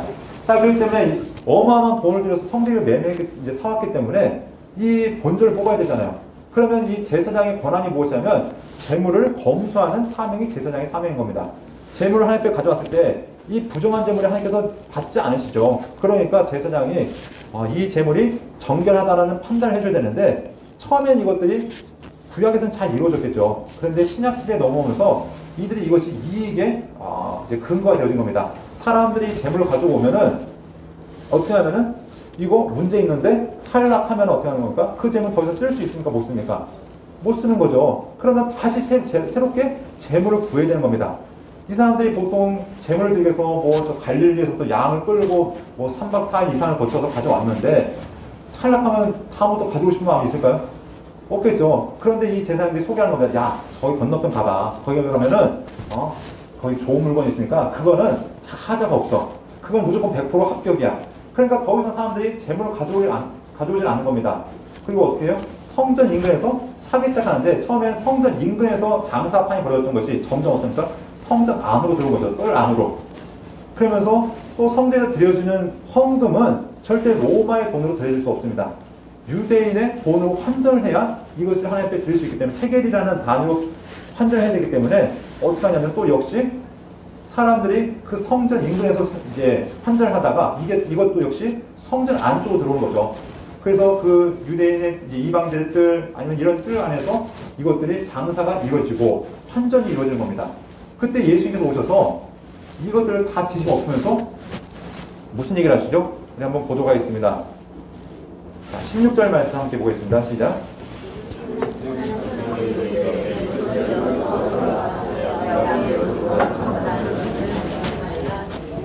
예수님께서 성전을 뒤집어 엎으면서 내 아버지 집을 장사한 집으로 만들지 말라. 성전은 어떤 곳인가? 하나님께서 이스라엘 백성들을 만나기 위해서, 임만을 하기 위해서 하나님께서 세우신 장소인데, 이것이 자기들의 이익의 장소가 되었다는 것입니다. 자, 당시 제사장 안나스가 제사용품 전매청을 만들었다는 것이죠. 그래서 그 사람들에게 돈을 받고 차리를 하나씩 내주는 겁니다. 그래서 재물들을 사람들이 이제 사고 팔고 또 환전할 수 있는 장소를 만들었는데, 예수님께서 그것들을 청결하게 하는 사건을 우리가 보게 됩니다. 자, 예루살렘에 머무실 때 이제 누굴 만나시냐면 니고데모를 만나시는 모습을 보게 됩니다. 오늘날의 예루살렘이죠. 근데 당시에는 훨씬 작았겠죠. 자, 그리고 이거는 이제 모형, 당시 예루살렘 성전 모형이 이랬을 것이다. 자, 헤롯이 성전을 짓기 시작하는데, 유대인들의 환심을 사기 위해서 성전을 짓기 시작하는데, 주전 20년경부터 짓기 시작해서 주후 한 68년경까지 성전을 짓습니다. 그러니까 어마어마하게 예수님 그 오랜 기간 동안 성전을 짓죠. 성경에 보면 예수님께서 이런 말씀합니다. 이 성전을 헐라, 내가 새롭게 세우리라 말씀하실 때, 다시 세우리가 말씀하실 때 사람들이 얘기합니다. 야, 이 성전이 46년 동안 지어졌는데, 그러니까 이걸 통해서도 우리가 예수님의 당시 나이를 유추해 볼 수 있습니다. 그러니까 46년이라는 것은 주전 26년경부터 지어져서 20년경부터 지어져서 지금 주후 27년경이라는 것을 우리가 알 수 있죠. 그러니까 예수님의 나이가 따지면 약 30세 정도 되었다는 것을 우리가 이제 이렇게 해서 볼 수 있다는 겁니다. 자, 그래서 당시 성전, 헤롯이 유대인들의 환심을 사고자 지었던 성전을 우리가 볼 수 있고요. 이때 니고데모라는 사람이 밤중에 찾아옵니다. 왜냐하면 이 사두개인들과 바리새인들은 원수 사이였습니다. 서로 사상이 다르죠. 이 사두개인들은 내세를 믿지 않고 바리새인들은 성경을 따라서 천국과 지옥이 있는 내세를 믿는 존재였는데, 그렇기 때문에 이 사두개인들은 현실주의자, 단지 이 땅에서 잘 먹고 잘 살면 된다는 그런 주의였고, 이들은 율법을 따라서 천국을, 메시아의 왕국을 소망하는 사람들이었는데, 이 성전을 뒤집어 엎었다는 사건은 바로 사두개인들과 원수가 됐다는 사건이죠. 그러니까 원수의 원수는 적의 적은 친구죠. 그러니까 예수님을 우리랑 같은 부류구나 하면서 바리새인들이 예수님을 이제 가깝게 하는 겁니다. 그래서 당시 니고데모가 밤중에 예수님을 찾아와서 자기의 고민을 이야기하는 겁니다. 자, 그때 가장 중요한 질문이 무엇이죠? 자, 어떻게 해야 영생을 얻습니까? 자, 그때 예수님께서 뜬모를 이야기를 하시죠. 사람이 거듭나지 않으면 하나님 나라를 볼 수 없다. 그때 어떻게 사람이 다시 모태에 들어갔다 나올 수 있습니까? 그러면서 예수님께서 이때 중요한 말씀, 여러분 요한복음 3장 16절 이야기를 이때 이제 말씀하시는데, 자, 우리가 요한복음 3장 16절만 알고 끝나면 되는 것이 아니죠. 우리가 성경 구약을 이야기하면서 끊임없이 나왔던 말씀이 무엇이냐면 여호와의 날이라는 말씀이 끊임없이 강조가 되었습니다. 기억나시나요? 네, 워낙 옛날에 한 얘기라 잘 기억이 안 나실지 모르는데, 자, 여호와의 날이라는 이야기가 나왔습니다. 이 여호와의 날의 의미가 어떤 의미가 있죠? 좋은 날이었습니까? 네, 두 가지 의미가 있습니다. 무조건 심판이 아니라 구원의 날인 동시에 심판의 날이었죠. 어떤 이들에게 구원의 날이었냐면 믿음을 지킨 자들, 하박국서에 의하면은 의인들, 끝까지 견뎌낸 자들, 스바냐서도 마찬가지로 남아있는 자들, 그들에게는 구원의 날이었지만 그 하나님의 은혜의 손길을 거부한 자들에게는 심판의 날이었다라고 얘기하고 있습니다. 근데 예수님의 사역도 마찬가지인 것이죠. 3장 16절부터 보면은 예수님은 우리는 3장 16절만 얘기합니다. 하나님이 세상을 이처럼 사랑하사 독생자를 주셨으니 이는 그를 믿는 자마다 멸망하지 않고 영생을 얻게 하려 하심이라 하면서, 우리에게는 예수님 무조건 복된 분. 근데 17절부터 이하를 보면 무엇입니까? 믿지 않은 자는 이미 심판을 받았다. 그러니까 예수님은 믿는 자에게는 구원의 상징이지만 믿지 않은 자에게는 심판의 이유가 되어준다는 것입니다. 그렇기 때문에 예수님께서 이 땅에 오신 사명에 대해서 다시 한번 우리가 점검해 볼 수 있고요. 사마리아 여인을 만나러 올라가십니다. 자, 사마리아 땅을 거치시는데 이건 정말 이례적인 일이었죠. 왜냐하면 유대인들은 사마리아 지역을 가지 않는다. 그런데 예수님께서 그 지역을 가시면서 수가라는 성에 가십니다. 이 수가는 세겜의 성의 일부분인데, 그곳에서 한 여인을 만나시고 그 여인과 대화하시면서 무엇에 대한 이야기가 나오냐면 예배 장소에 대한 이야기가 나오고 메시아에 대한 이야기가 나옵니다. 왜 예수님께서 굳이 세겜까지 가셔서 예배 장소에 대한 이야기를 하고 계신가? 이 세겜이라는 장소가 중요한 의미가 있기 때문입니다. 아브라함이 하나님께 부름을 받고 가나안 땅을 향했죠. 75세에 하나님 앞에 사명을 받고 가나안 땅에 가서 가장 먼저 하나님 예배한 곳, 그곳이 세겜이었습니다. 또한 야곱이 갓단 아람에 도망갔다가 다시 돌아와서 하나님께 예배했던 장소, 이곳도 세겜이었습니다. 또한 여호수아가 하나님 말씀을 가지고 가나안 땅을 들어와서 율법, 다시 말해서 축복과 저주의 말씀을 선언한 곳, 그것이 바로 어디였습니까? 세겜에 있는 에발산과 그리심산이었죠. 그러니까 이 세겜은 예배와 아주 밀접한 관계가 있는 곳이라는 겁니다. 처음 예배가 드려졌고, 또 하나님의 예배가 선포되었던, 말씀이 선포되었던 이곳에서 예수님께서 일부러 세겜에 오셔서 말씀을 선포하신 거죠. 예배가 무엇이냐? 예배는 장소의 문제가 아니라 예배자의 문제다. 하나님께서 예배자를 찾으시는데, 우리가 뭐라 합니까? 하나님께 예배한 자는 하나님은 영이시니 예배한 자가 영과 진리를 예배할지니라. 과거 개혁 한글에서는 신령과 진정으로. 여러분, 신령과 진정이 어떤 의미가 있나요? 딱 하면은 왠지 분위기를 생각해요. 신령과 진정하면은 뭔가 되게 간절하고 뭔가 어떤 막 되게 좀 약간 어두컴컴한 분위기 가운데 어때요? 온몸에 땀이 뻘뻘 흘리면서 막 간절히 목이 다 쉬어가지고 이렇게 하는 분위기가 마치 신령과 진정 같은 분위기인데, 이건 분위기의 문제가 아니죠. 그래서 요즘 개혁 개정에서는 영과 진리로라는 말씀이 나오는데, 원어에 보면은 성령 안에서 진리, 말씀을 의지하여. 그러니까 진정한 예배가 무엇이냐? 성령과 함께하는 게 온전한 예배다. 진리 안에서 말씀을 의지해서 나가는 것이 진짜 예배다. 그러니까 우리가 얘기하는 분위기가 문제가 아니라는 것이죠. 이 예배 가운데 성령 받은 자만이 드릴 수 있는 것이 진짜 예배라는 것을 얘기합니다. 그러니까 오늘날 우리 예배를 다시 한번 점검해 봐야 되는 거죠. 우리가 오늘날 무슨 초청 예배, 구도제 예배, 다시면서 예수 믿지 않는 자들은 예배를 드릴 수 있다는 겁니까? 못 드린다는 겁니까? 성령과 함께하지 않는 자들은 진정한 예배가 드릴 수 없다는 겁니다. 그냥 구경꾼으로는 그 자리에 참여할 수는 있지만 예배자로서는 하나님께 받지 않으시는 거죠. 예배는 누구만 드릴 수 있는가? 하나님 말씀을 가슴에 새기고 성령과 함께하는 자만이 하나님이 받으시는 예배를 드릴 수 있다. 이것을 우리에게 말씀하고 있다는 겁니다. 자, 그래서 예수님께서 이 사마리아를 거쳐서 이제 갈릴리로 가시는데 갈릴리에서 어떤 삶을 하시는가? 가나에서 왕의 신하의 아들을 고치십니다.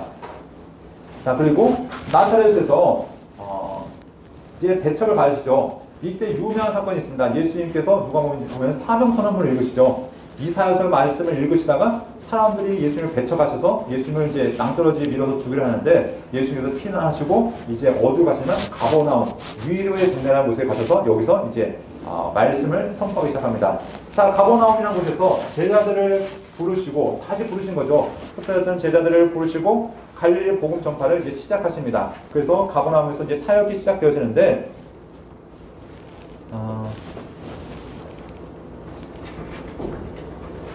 계속해 보면은 갈릴리에서 제자들을 불러서 이제 1차 순회 전도를 하십니다. 그래서 말씀을 가르치시고 병자들 고치시고 이런 사건들이 있고 특별히 가버나움에서 나병 환자를 고치시는 사건이 나옵니다. 자, 나병 환자라는 것은 성경에 보면은 단순한 병이 아니죠. 옛 성경에는 문둥병이라 나오는데 이 모든 이제 피부 관련된 병들을 이제 나병이라고 성경은 이제 통칭해서 이야기하고 있습니다. 그런데 이것은 나병은 저주받은 병입니다. 사람들 모임에서 격리가 돼야 되죠. 왜냐하면 당신은 전염성이 있다고 보았기 때문에 사람들과 함께 거하지 못하고 다시면서 이스라엘은 철저히 신앙 공동체인데 신앙 공동체에서 배제되었다는 것은 하나님께 버림받았다는 의미를 가지고 있습니다. 자, 가족에게 버림받고 하나님께 버림받아서 살고 있는 이 존재를 예수님께서 이를 어떻게 하십니까? 깨끗하게 고치심으로 다시 사람의 공동체를 관계를 회복하시고 하나님과의 관계를 회복하는 그 은혜가 예수님 통해서 이루어졌다는 겁니다. 자, 중풍병자의 사건, 중요한 사건이죠. 왜냐하면 예수님이 단순하게 병을 고치신 것이 아니라 내 죄 사함을 받았느니라 라는 말씀을 드려서 죄 사함의 권세가 예수님께 있다는 것을 알게 되어집니다. 예수님께서 단순하게 야 병자야 내 침상을 들고 일어나서 나가라 했으면은 사람들이 예수님 그냥 훌륭한 의사, 대단하신 선지자 이렇게 알았을 텐데 죄 사함에 대해서 말씀하기 때문에 이분의 정체성에 대해서 분명히 알게 된 거죠. 이분은 누구시다? 하나님이시다. 왜냐하면 죄를 사할 수 있는 분은 누구밖에 없기 때문에 하나님밖에 없기 때문에 이것을 말씀하시고 자 레위를 부르시는 모습이 나오는데 이 레위는 성경에서 마태라고 얘기합니다. 우리 마태복음 이제 다른 복음서에 자세하게 나오지만 자 그래서 이 레위에서 마태복음이 정리되는데 자 그래서 마태복음은 어떻습니까? 구약의 그 예언의 말씀을 많이 끌어오죠. 그래서 많은 학자들이 무슨냐면은 이 원래 이름이 레위였잖아요. 마태라고도 불리고 그래서 레위 지파의 한 사람이었을 것이다.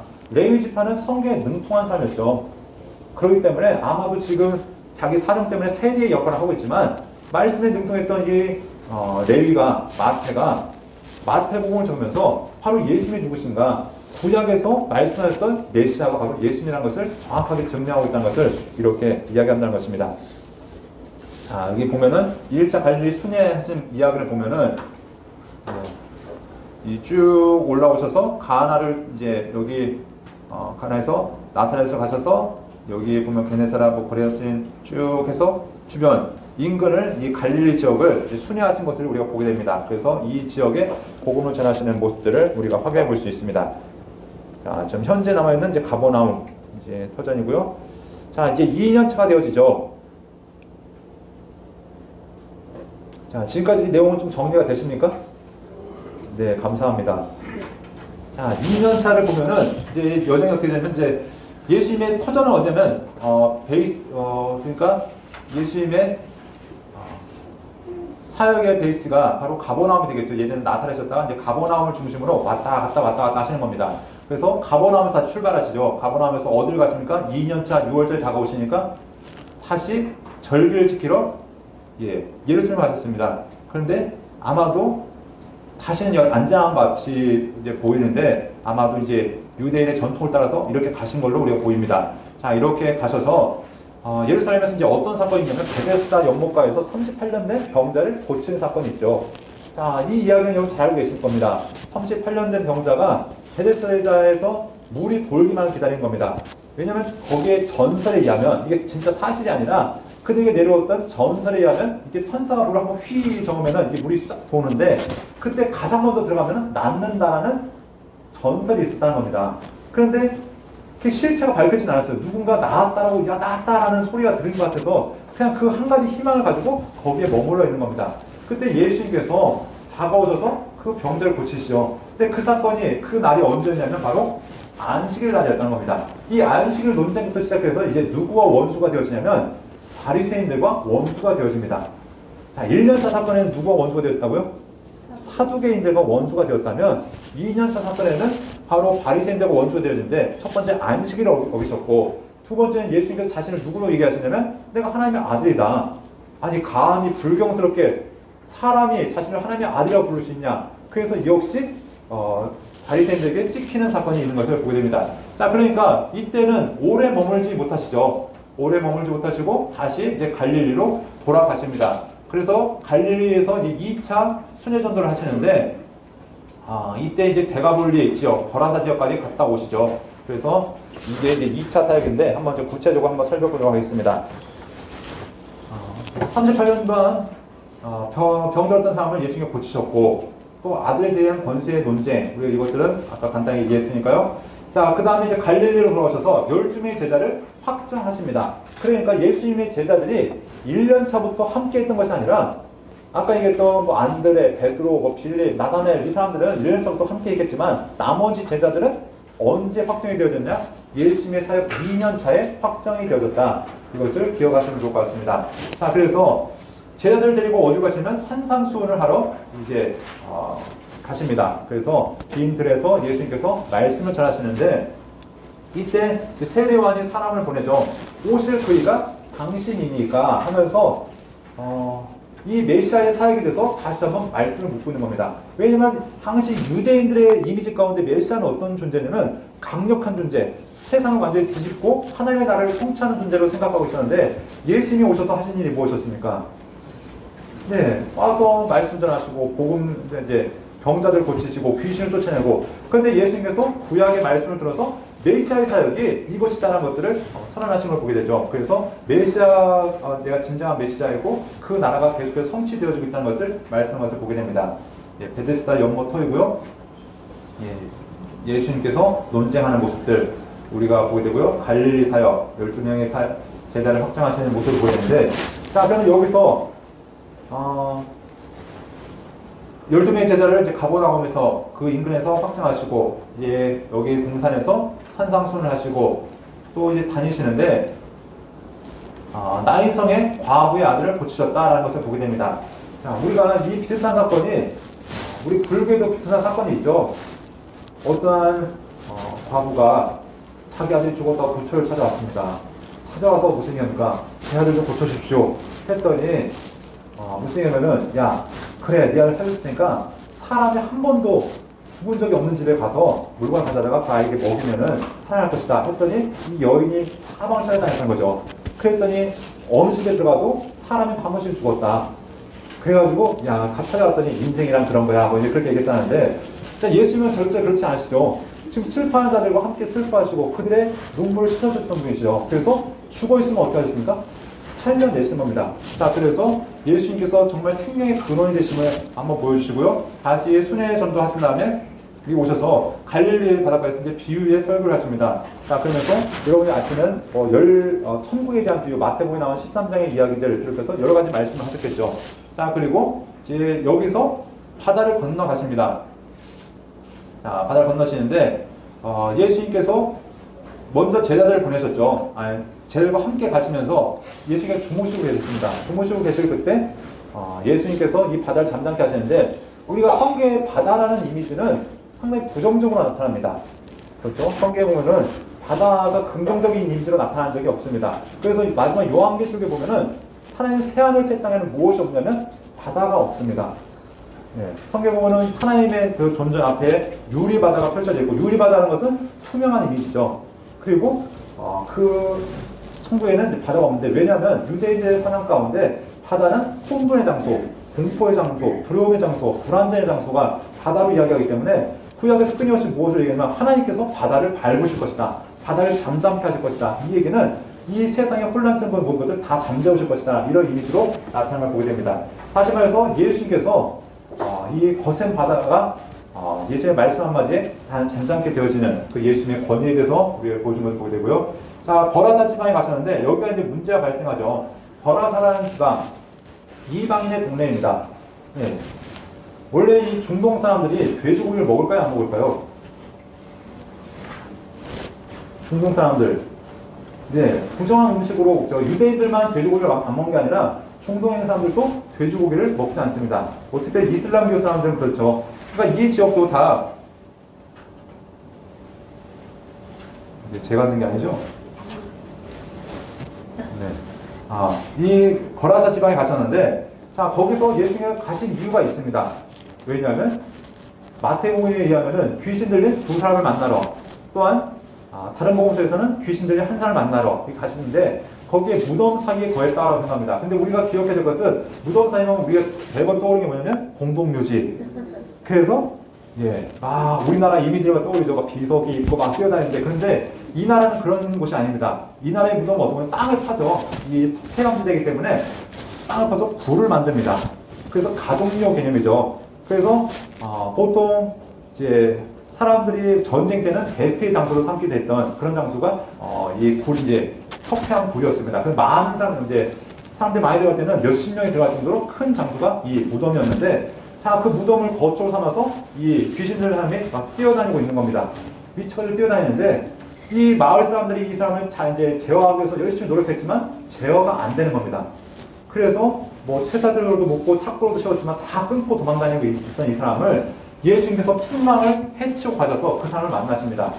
만나시고 그 사람에 들어있던 그 귀신을 돼지를 희생하셔서 다 몰아내신 거죠.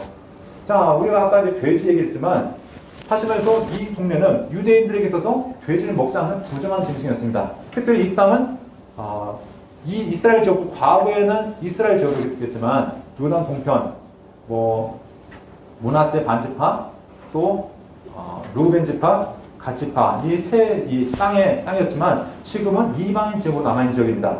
잃어버린 땅이죠. 그리고 지금 오염된 땅입니다. 왜 돼지를 키웠겠는가? 어떻게 보면 이 돼지가 누구에게 공급되었냐면 당시 로마의 군사들에게 공급되었던 고기가 될 수 있겠죠. 로마에 주둔했던 사람들에게 전쟁 식량으로도 공급되었던, 그러니까 어떻게 보면 매국노의 땅이라고도 불릴 수 있는 그곳이었습니다. 그런데 예수님께서 그 버림받은 마을 가운데 버림받은 한 사람, 그 사람을 찾기 위해서 어떻게 하십니까? 그 시간을 허비하셔서 투자하셔서 오셔서 그 사람을 고치시는데, 그냥 고치신 건 아니라 돼지떼와 그 사람의 가치를 바꾸시죠. 그래서 이렇게 고치시고 이제 돌아오는 사건이 있습니다. 자, 그러면서 이 거라사의 이제 광인이 제가 예수님을 따라가겠습니다 했더니 무슨 얘기합니까? 머물 것을 얘기하죠. 여기서 주께서 하신 일을 증거하라고 낚여놓고 예수님 다시 돌아오십니다. 자, 그런데 우리가 이제 잠시 후에 3년 차의 사건을 보면은 예수님이 배가 걸린 지역으로 다시 갔습니다. 그때가 어떤 사건이었냐면 칠병이어의 사건이 배가 걸린 지역에서 일어나죠. 그때 얼마나 많은 사람이 모였냐면 남자가 4,000명의 사람이 모였습니다. 그러니까 1년 사이에, 그때는 예수님께서 이 사람을 고쳐줄 때는 사람들이 다 예수님 여기 계시지 마십시오, 다 가십시오 하셨던 그 지역이 그 1년이 지났을 때는 예수님을 영접하는 마을로 바뀌어졌다. 누구의 사역이 컸을 것인가? 우리가 그냥 짐작해보면 아마도 그 광인이 예수님에 대해서 증거하지 않았을까라는 것을 조심스럽게 한번 추측해 볼 수 있다는 것입니다. 자, 그러면서 이제 가버나움 가시면서 혈류병 혈류병 들린 여인을 고치시는데, 이 사건은 바로 야이로의 딸과 연결시켜서 볼 수 있겠죠. 야이로의 딸이 죽어간다는 소문을 듣고서 예수님 가시다가 혈류병 들렸던 여인이 예수님을 고쳐 이제 옷장을 잡고서 고침받은 사건, 그 후에는 야이로의 딸이 다시 살아난 사건, 이런 사건들이 바로 이제 2년 차 있었던 사건이라는 것을 우리가 볼 수 있습니다. 그래서 우리가 이제 그 내용들을 우리가 보게 되는데요. 자, 이 나머지 제가 말씀드리지 않은 내용들은 여러분들 교재를 참고하셔서 여러분들 보시면 될 것 같고요. 자, 우리가 상위 도요 사건 제가 언급은 안 했지만, 자, 이게 성경에 보면 크게 두 번의 사건이 나타납니다. 한 번은 언제였냐면 예수님께서 죽기 바로 직전에 예수님 앞에 그 마리아가 예수님께 자기 향유 옥합을 깨뜨렸던 사건이 있고, 그 전에는 2년 차에 바로 예수님께 향유 옥합을 깨뜨렸던 바로 가버나움 바리새인의 집에서 이 깨뜨린 사건이 누가복음에 다시 한번 등장한 걸 보게 됩니다. 그래서 성경에 두 번 등장한 사건이 여러 번 있죠. 청결하게 사는 사건, 또 향유를 부었던 사건, 또 떡과 물고기로 배불리 먹는 사건, 이것도 두 번 있죠. 벳세다는 지역과 대가볼리 지역, 이렇게 각각 이런 사건들이 있다는 것들을 여러분 기억해 놓으시면 좋을 것 같습니다.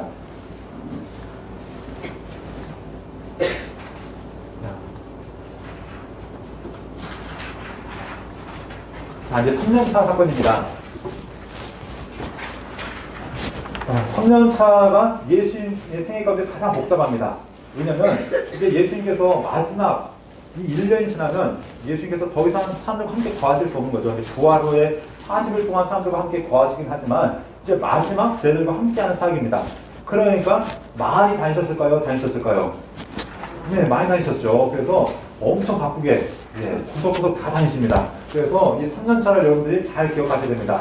그래서 1년차, 2년차는 간단하죠. 예루살렘 오셨다가 갈릴리 가셔서 그 지역을 보셨고, 2년차도 예루살렘 오셨다가 갈릴리 지역 가셨다가 다시 좀 더 크게 도셨고, 3년차 될 때는 어떻게 하십니까? 이곳 저곳 막 왔다 갔다 하십니다. 그래서 이것을 보시는데 크게 보면 어떻게 되냐면은 갈릴리 사역, 유대 베레아 사역, 예루살렘 사역, 이렇게 크게는 보는데 자세하게 보면은 좀 더 복잡하게 다니신 것을 보게 됩니다. 한번 우리가 보도록 하겠는데요. 네, 내용도 많죠. 자, 예수님께서 갈릴리 가시면서 예수님께서 베이스 캠프에서 베이스 캠프가 어디로 말씀드렸죠? 가버나움. 그곳을 이제 기점으로 해서 다시 출발하시는데, 자, 갈릴리 지역 북부로 올라가십니다. 원래대로 하면은 이때가 되어지면 예루살렘으로 가셔야 되는데 6월절 지키러 가셔야 되는데 6월 이 예루살렘에서 대기하고 있는 거죠. 예수님 언제 오나 하면서 대기하고 있으니까 그곳으로 가시지 않고 이제 북부 지역 가십니다. 이방인 지역으로 가시는데 페니키아에 있는 두로 또한 데가볼리 지역으로 가시게 됩니다. 자, 그래서 두로와 시돈 사이에 무엇이냐면 수로보닉이라는 지역이 있는데 이곳에 가서 이제 수로보닉의 여인을 고치시는 이제 그 딸을 고치신 사건이 있고요. 자, 이제 내려오셔서 데가볼리 지역을 가셨다가 갈릴리 지역 가셨다가 다시 이두레 지역, 가이사라 빌립보, 여러분들이 성지순례를 가시면은 무엇이죠? 단이라고 텔단이라고 불렀던 막 그 물이 막 솟구쳐 오르는 그 이제 산 밑에 그 생적이 있습니다. 그곳에 올라가셨다가 요단강의 기원지 거기 올라가셨다가 또 높은 산, 다볼산이라고도 얘기하고 헐문산이라고 얘기하는 높은 산에 올라가셔서 예수님께서 세 명의 제자들과 함께 말씀하시고 또 다시 내려오셔서 그 귀신 들린 아이를 고치시고 또 이제 갈릴리 오셔서 이제 사람들과 논쟁을 하다가 또 그 반색을 받는 자에게 그 성전시에 갇히는 이야기도 하시고 또 이제 사마리아로 거쳐오시면서 70명의 제자를 파송하시고 예루살렘에 오셔가지고 이제 초막절을 지키시고 그리고 유대 지역에 거하시면서 이제 계시다가 이때 이제 무슨 사건이냐면은 나사로가 죽습니다. 죽었다가 다시 살아나면서 예수님께서 이제 나사로를 살린 사건 때문에 이제 유대인들이 더 예수님을 죽이려 합니다. 왜냐면 더 놔뒀다가는 수많은 사람들이 예수님을 다 따라갈 것 같으니까 예수님께서 급하게 어떻게 하시면 피신하시죠. 에브라임 지역으로 피신합니다. 에브라임은 지금 얘기하면 사마리아 지역으로 급하게 피신하셨다가 어떻게 하시냐면 잠시 갈릴리를 찍고 오십니다. 이제 여기에 성경에서는 갈릴리에서 무슨 사역을 하셨는지 그건 얘기는 나오진 않지만 갈릴리를 찍고 이제 마지막으로 사마리아 내려오시면서 10명의 문둥병자를 만났습니다. 그러면서 10명의 문둥병자 가운데 한 사람만 예수님께 돌아오죠. 9명은 다 제갈집 가서 떠나버렸고 한 명만 예수님께 찾아왔다가 예수님께서 이 베레아 지역으로 가셨는데 여기에서 어린아이들이 예수님께 나왔을 때 예수님께서 그 아이들을 이제 축복하시는 모습이 있고요. 다시 이제 여리고로 건너가셨을 때 부자 청년이 찾아옵니다. 그러면 예수님 제가 어떻게 영생을 얻습니까? 이런 얘기하고 바디메오 사건이 있고 삭개오 사건이 있고 마지막으로 예수님께서 예루살렘으로 올라가시죠. 그래서 일주일 동안 예수님의 여정을 거쳐서 십자가에 달려 돌아가시는 이 일이 3년차에 있습니다. 비슷하죠? 네. 그래서 이것을 다시 한번 보도록 하겠습니다. 자, 6월절 무렵이 되었는데 예수님께서 예루살렘에 가지 않으셨다고 말씀하고 있습니다. 그래서 갈릴리 사역을 하시는데 갈릴리 지역과 북부 지역, 가버나움을 중심으로 그 근방을 보시는데 벳세다 근처에서 예수님께서 무슨 사역을 하시면 오병이어의 사건을 벌이십니다. 자, 벳세다, 빈 들였다라고 얘기하죠. 마치 광야에서 만나가 내렸듯이 예수님을 통해서 새로운 떡이 내렸는데 바로 오병이어의 사건을 통해서 당시 사람들이 배불리 먹고 12바구니 남았다고 얘기하고 있습니다. 그럼 우리는 어디에 관심이냐고 하냐면은 12바구니를 어떻게 했을까? 네, 근데 성경은 크게 관심이 아니죠. 무슨 얘기냐면 12바구니 남았다는 것은 앞에는 12바구니, 뒤는 7방주리, 풍성이 남았다는 것을 우리가 이야기하고 있습니다. 만약에 그게 중요한 의미가 있었다면은 그 뒤에 이야기를 기록해 나가겠죠. 그런데 우리는 참 성경이 거기서 멈췄으면은 우리도 같이 그냥 멈추는 사건이 중요합니다. 그러니까 예수님께서 풍성하게 먹으셨다.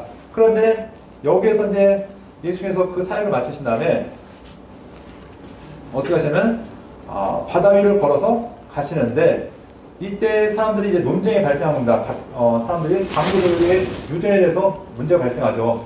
왜냐하면 제자들이 손을 씻지 않고 먹는 문제 때문에 왜 당신은 장로들의 전통을 지키지 않습니까? 그랬더니 야, 안으로 들어가는 것이 사람을 더럽게 하는 것이 아니라 마음에서 나온 것이 사람을 더럽게 한다. 그래서 예수님께서 이제 제자들과 따로 가실 때 무슨 얘기를 하시냐면 누룩에 대한 이야기를 하십니다. 이거는 이제 쭉 보시고요. 자, 여기 나오지 않지만 누룩에 대한 이야기를 하시면서 예수님 무슨 얘기 하시죠? 사람들이 제자들이 그 얘기합니다. 야, 우리가 예수님한테 떡을 안 가져와서 그런 건가? 그랬더니 그 얘기가 아니라 바리새인들의 누룩을 주의하라. 이제 그런 말씀을 하셨고, 자, 이방인 지역으로 가십니다. 자, 이방인 지역에 사역을 하시는데 두로와 시돈, 데가볼리, 가이사랴 필리포. 자, 그래서 두로 지방에 가시는데 페니키아, 이게 페니키아라는 말 자체가 자주색이라는 의미를 갖고 있죠. 그래서 여기가 염색의 원산지 이제 우리가 그런 얘기를 하게 되는데, 그래서 우리가 나중에 이제 빌립보 교회 이야기를 하면서 이 빌립보에 있었던 루디아라는 사람이 염색업자였잖아요. 예, 그래서 당시 염색 방법이 여러 가지가 있었는데 고동의 끝부분을 따가지고 거기에 나오는 걸 가지고 염색하는 방법도 있었고, 어떤 식물, 꼭두선이라는 그 식물에 그 즙을 따가지고 염색하는 방법도 있었는데, 아무튼 여기가 염색으로 유명한 동네. 그래서 그 이름 때문에 이제 페니키아, 두로라는 지방이 되어졌고요. 수로보니게라는 말 자체가 수리아, 페니키아가 합쳐져서 수로보니게라는 말이 되어졌는데, 이 이방 여인의 믿음을 예수님께서 칭찬하시죠. 예수님 앞에 와서 제 딸 고쳐주십시오라고 했을 때 예수님께서 자녀의 떡을 취해서 개새끼 준 것을 합당하지 않다라는 말씀 가운데 이 여인이 믿음을 굴하지 않죠. 맞습니다. 하지만 자녀들도 그 산에 떨어진 부스러기, 개들도 그 산에 떨어진 부스러기 먹지 않습니까? 하면서 끝까지 예수님을 의지했을 때 예수님께서 그 여인의 믿음을 칭찬하시고 그 딸을 고쳐주신 것을 보게 됩니다. 자, 데가볼리 지역, 아까 얘기했죠. 데가볼리가 어떤 지역이었습니까? 귀신 들린 사람, 그 거라사 지방에서 미쳐 뛰어다니는 그 사람은 고쳐졌던 지역이었습니다. 그런데 1년이 지난, 정확하게 1년은 아니겠지만 시간이 지난 다음에 이미 그 예수님이 가셨을 때 4,000명이 되는 사람들이, 이 4,000명은 남자 기준이죠. 남자만 4,000명이 되어야 되는 사람들이 모여서 예수의 말씀을 듣고 또 예수님과 함께 음식을 나누었던, 그러니까 예수님의 사역이 단지 이스라엘 지역의 갈릴리 지역에서만 예수님께서 생명의 떡을 오신 것이 아니라 이방인들에게도 생명의 떡을 오시는 것을 다시 한번 보여주고 있다는 것입니다. 자, 그리고 마가단 지역, 이 당시 사람들에게 표적을 구하는 자들에게 진정한 표적은 무엇밖에 없냐면 요나의 표적밖에 없다는 것을 이야기하고 있습니다. 요나의 표적이 무엇이었죠? 네, 요나의 표적은 다양한 표적이 있지만 우리가 그냥 여기서 첫 번째 이야기하면은 3일 밤낮, 네, 그들이 3일 밤낮 물고 뱃속에 있다가 다시 살았던, 그러니까 예수님의 죽음과 부활에 대한 예표이기도 하고, 또 첫 번째는 무엇이냐면 요나가 어디 가서 말씀을 전하냐면 니네에 가서 말씀을 전할 때 회개를 선언했을 때 그들이 요나의 말을 듣고 하나님께 다 돌아왔던 사건이 있습니다.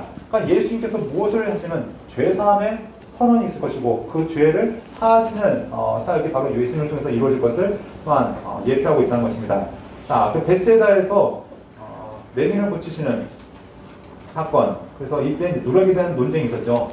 장로들의 전통을 주의해라, 그들의 가르침을 주의해라는 말씀이 있었고, 맹인을 고치는 사건이 있었고요. 북부적으로 쭉 올라가십니다. 이방인 지역이죠. 가우라티스라는 그 가이사랴 빌립보, 이 빌립이라는 사람이 황제를 위해서 지은 도시이기 때문에 가이사라 빌립보라고 이렇게 이름을 붙이고 있습니다. 그리고 이곳에는 여러분들 들어보셨지만 황제의 신전이 있었고 우상의 신전이 같이 존재했습니다. 우상은 어떤 우상이었냐면 몸통은 영토고 위는 사람으로 되어져 있는, 네. 그래서 이 신이 당시 여기 가이사 빌립보 지역에서 섬겼던 신인데, 자, 그래서 이 신을 섬기는 신전과 황제의 신전이 있는 곳에서 예수님께서는 제자들이 물으신 거죠. 자, 사람들이 나를 누구로 하느냐? 그때 베드로의 고백, 마태복음 16장에 보면, 마가복음 18장에 보면은 주는 그리스도시요 살아계신 하나님의 아들이십니다. 이 고백을 통해서 예수님께 인정받는 모습을 보게 됩니다. 그런데 곧바로 이제 예수님께 책망을 받죠. 예수님께서 자신의 이제 십자가와 죽음에 대해서 말씀하시고 부활에 말씀하실 때 베드로가 그것을 막는 거죠. 예수님, 그래서는 안 됩니다. 그러니까 막았더니 사단아 물러가면서 예수님께서 책망했던 그 사건도 바로 가이사라 빌립보에서 있었습니다. 그러니까 예수님의 죽음과 부활에 대한 사건에 대한 이야기를 몇 년 차에 얘기하시는 거죠? 3년 차에 이야기하시는 거죠. 우리는 생각할 때, 그냥 앞에서부터 예수님께서 죽으시고 부활하시고 얘기했나 보다 생각하지만 아니라, 언제요? 이제 죽음이 가까워서 3년 차부터 그때부터 본격적으로 예수님의 죽음과 부활에 대해서 말씀하셨다는 겁니다. 자, 높은 산에 올라가시는데 이것은 예수님의 십자가 사역을 더 견고하게 하시는 거죠. 무슨 얘기냐면, 변호사에 올라갔는데 3명의 제자를 끌고 올라갔습니다. 베드로, 야고보, 요한. 끌고 올라가서 그곳에서 예수님 말씀을 누구와 나누시냐면 모세와 엘리야와 나눕니다. 모세와 엘리야는 단순하게 선지자가 아니죠. 구약을 예표하는 겁니다. 율법과 선지서. 다시 말해서 구약 성경을 통칭하는 게 바로 이 모세와 엘리야입니다. 그럼 그들과 무슨 얘기를 하냐면 예수님의 죽음, 별세에 대해서 이야기하죠. 그러니까 성경이 우리에게 이야기하는 게 무엇이냐? 구약이 예수님을 이야기하는데 특별히 구약이 예수님의 사역의 핵심이 무엇이냐? 바로 죽음과 부활을 통해서 우리의 죄사함의 사역을 예수님께서 하실 것이라는 것을 이 모세와 엘리야를 통해서 말씀하고 있다는 것이죠. 자, 그런데 이때 비몽사몽간에 누가 정신이 들죠? 베드로가 정신이 들어서 얘가 예수님 여기가 좋다더니 우리가 여기 초막셋을 지었으면 좋겠습니다. 그랬더니 예수님께서 무슨 얘기 하시면 여기가 아니야. 내려가시죠. 오늘날 보면은 교회들은 산속으로 들어가고, 네, 절들은 세상으로 나옵니다. 네, 뭔가 바뀌어졌죠. 우리의 사역은 어떤 예수님 하나님과 더 깊이 만나는 산속으로 들어가는 것이 우리의 사역의 터전이 아니라 우리는 어떻게 하는 거야? 세상 속에 들어가서 그곳에서 하나님 말씀을 전하는 거. 이것이 우리의 사명이라는 것인데, 네, 우스갯소리로 예수님께서 그냥 내려온 이유가 무엇이냐? 사람들이 얘기하죠. 베드로가 예수님 여기 초막셋을 지었으면 좋겠는데 그때 예수님이 그냥 내려가십니다. 왜 그런지 아십니까? 네, 베드로, 야고보, 요한은 어부예요. 예수님은 목수죠. 집주인 누가 져야 돼요? 네, 그래서 그랬다는, 네, 진짜 그런 건 아닙니다. 그래서 여러분이 설교하실 때 그렇게 얘기하시면은 문제가 심각해질 수 있습니다. 자, 아무튼 예수님께서 그곳이 아니라 이 땅에서 예수님께서 사역을 하시는 곳을 우리가 말씀하시는데, 내려왔을 때 무슨 문제가 발생했냐면 귀신 들린 한 아이를 아버지가 데려왔죠. 이 아이가 물에도 불에도 들어가면서 이 귀신이 아이를 죽이려 합니다. 그때 제자들 9명이 아이를 막 고치려 하는데 안 되는 거죠. 그러니까 논쟁이 붙은 겁니다. 당시 사두개인 그 서기관들과 말싸움이 된 거죠. 야, 니네 예수님을 하던데 왜 니네 못하냐 하면서, 그랬더니 제자들이 뭐 온갖 변명으로 능력이 없으니까 변명밖에 안 나오는 겁니다. 그때 예수님께서 제자들을 책망하시고 아버지의 간구를 드시고 할 수 있거든. 좀 이 아이 좀 고쳐주십시오. 했더니 여러분 유명한 말씀이죠. 할 수 있거든이 무슨 말이냐. 믿는 자에게 능치 못할 일 없느니라 말씀을 통해서 아이를 고치시는데 그 후에 제자들이 물어봅니다. 예수님 우리는 왜 안 됐습니까? 그랬더니 기도 외에는 이런 종류가 나갈 수 없다. 그러니까 성경을 보면 앞에 보면은 예수님께서 이미 제자들에게 귀신을 쫓아낼 수 있는 능력도 허락하셨고 병 고치는 능력도 이미 주셨습니다. 안 주신 게 아니라 이미 성경 주셨다고 얘기하는데, 그럼 왜 그때 못했는가? 하나님과 깊은 관계 속에서 그 능력이 유지돼야 되는데 그냥 가까이 얘기하겠죠. 사역이 바빠서, 뭐가 바빠서. 그러니까 우리가 하나님과의 깊은 관계가 사라졌을 때 그들의 능력 또한 역시 사라졌다는 걸 보게 됩니다. 그러니까 우리가 능력이 아니라 능력은 하나님께 있는데 그 능력이 하나님과 어떻게 관계하냐가 그 능력이 나타나냐 아니냐의 문제가 되는 것이죠. 그래서 기도 외에는 이런 종류가 나올 수 없다는 예수님의 말씀이 있었고요. 자, 그래서 우리가 이제 본 것들을 지도를 통해 보면은 쭉 올라갔다가 다시 내려오셔서 이제 사역하시는 모습들을 보게 됩니다. 자, 갈릴리에 내려오셨을 때, 제가 아까 말씀드릴 게 있었는데, 교재에서 약간 이제 잘못된 부분이 있습니다. 뭐냐면, 57페이지에 보면은, 네, 여기 보면은, 높은 산 아래 하면서 번호가, 네, 6번이 되었는데 7번입니다. 네, 7번, 이거 고쳐주시면 좋을 것 같고요. 이 번호 틀린 게 몇 개가 있는데, 61페이지에도 번호가 좀 중복된 게 있습니다. 61페이지에 보면은, 네, 6, 7 하고서 다시 6, 7, 8, 9 나왔는데, 네, 8, 9, 10, 11, 12, 13까지 새롭게 여러분 써주시면 좋을 것 같습니다. 54페이지도 숫자가 네. 숫자 잘 해주시면 좋을 것 같습니다. 54페이지 그 갈릴리 2차 순회가 네. 추가로 하고 나네요.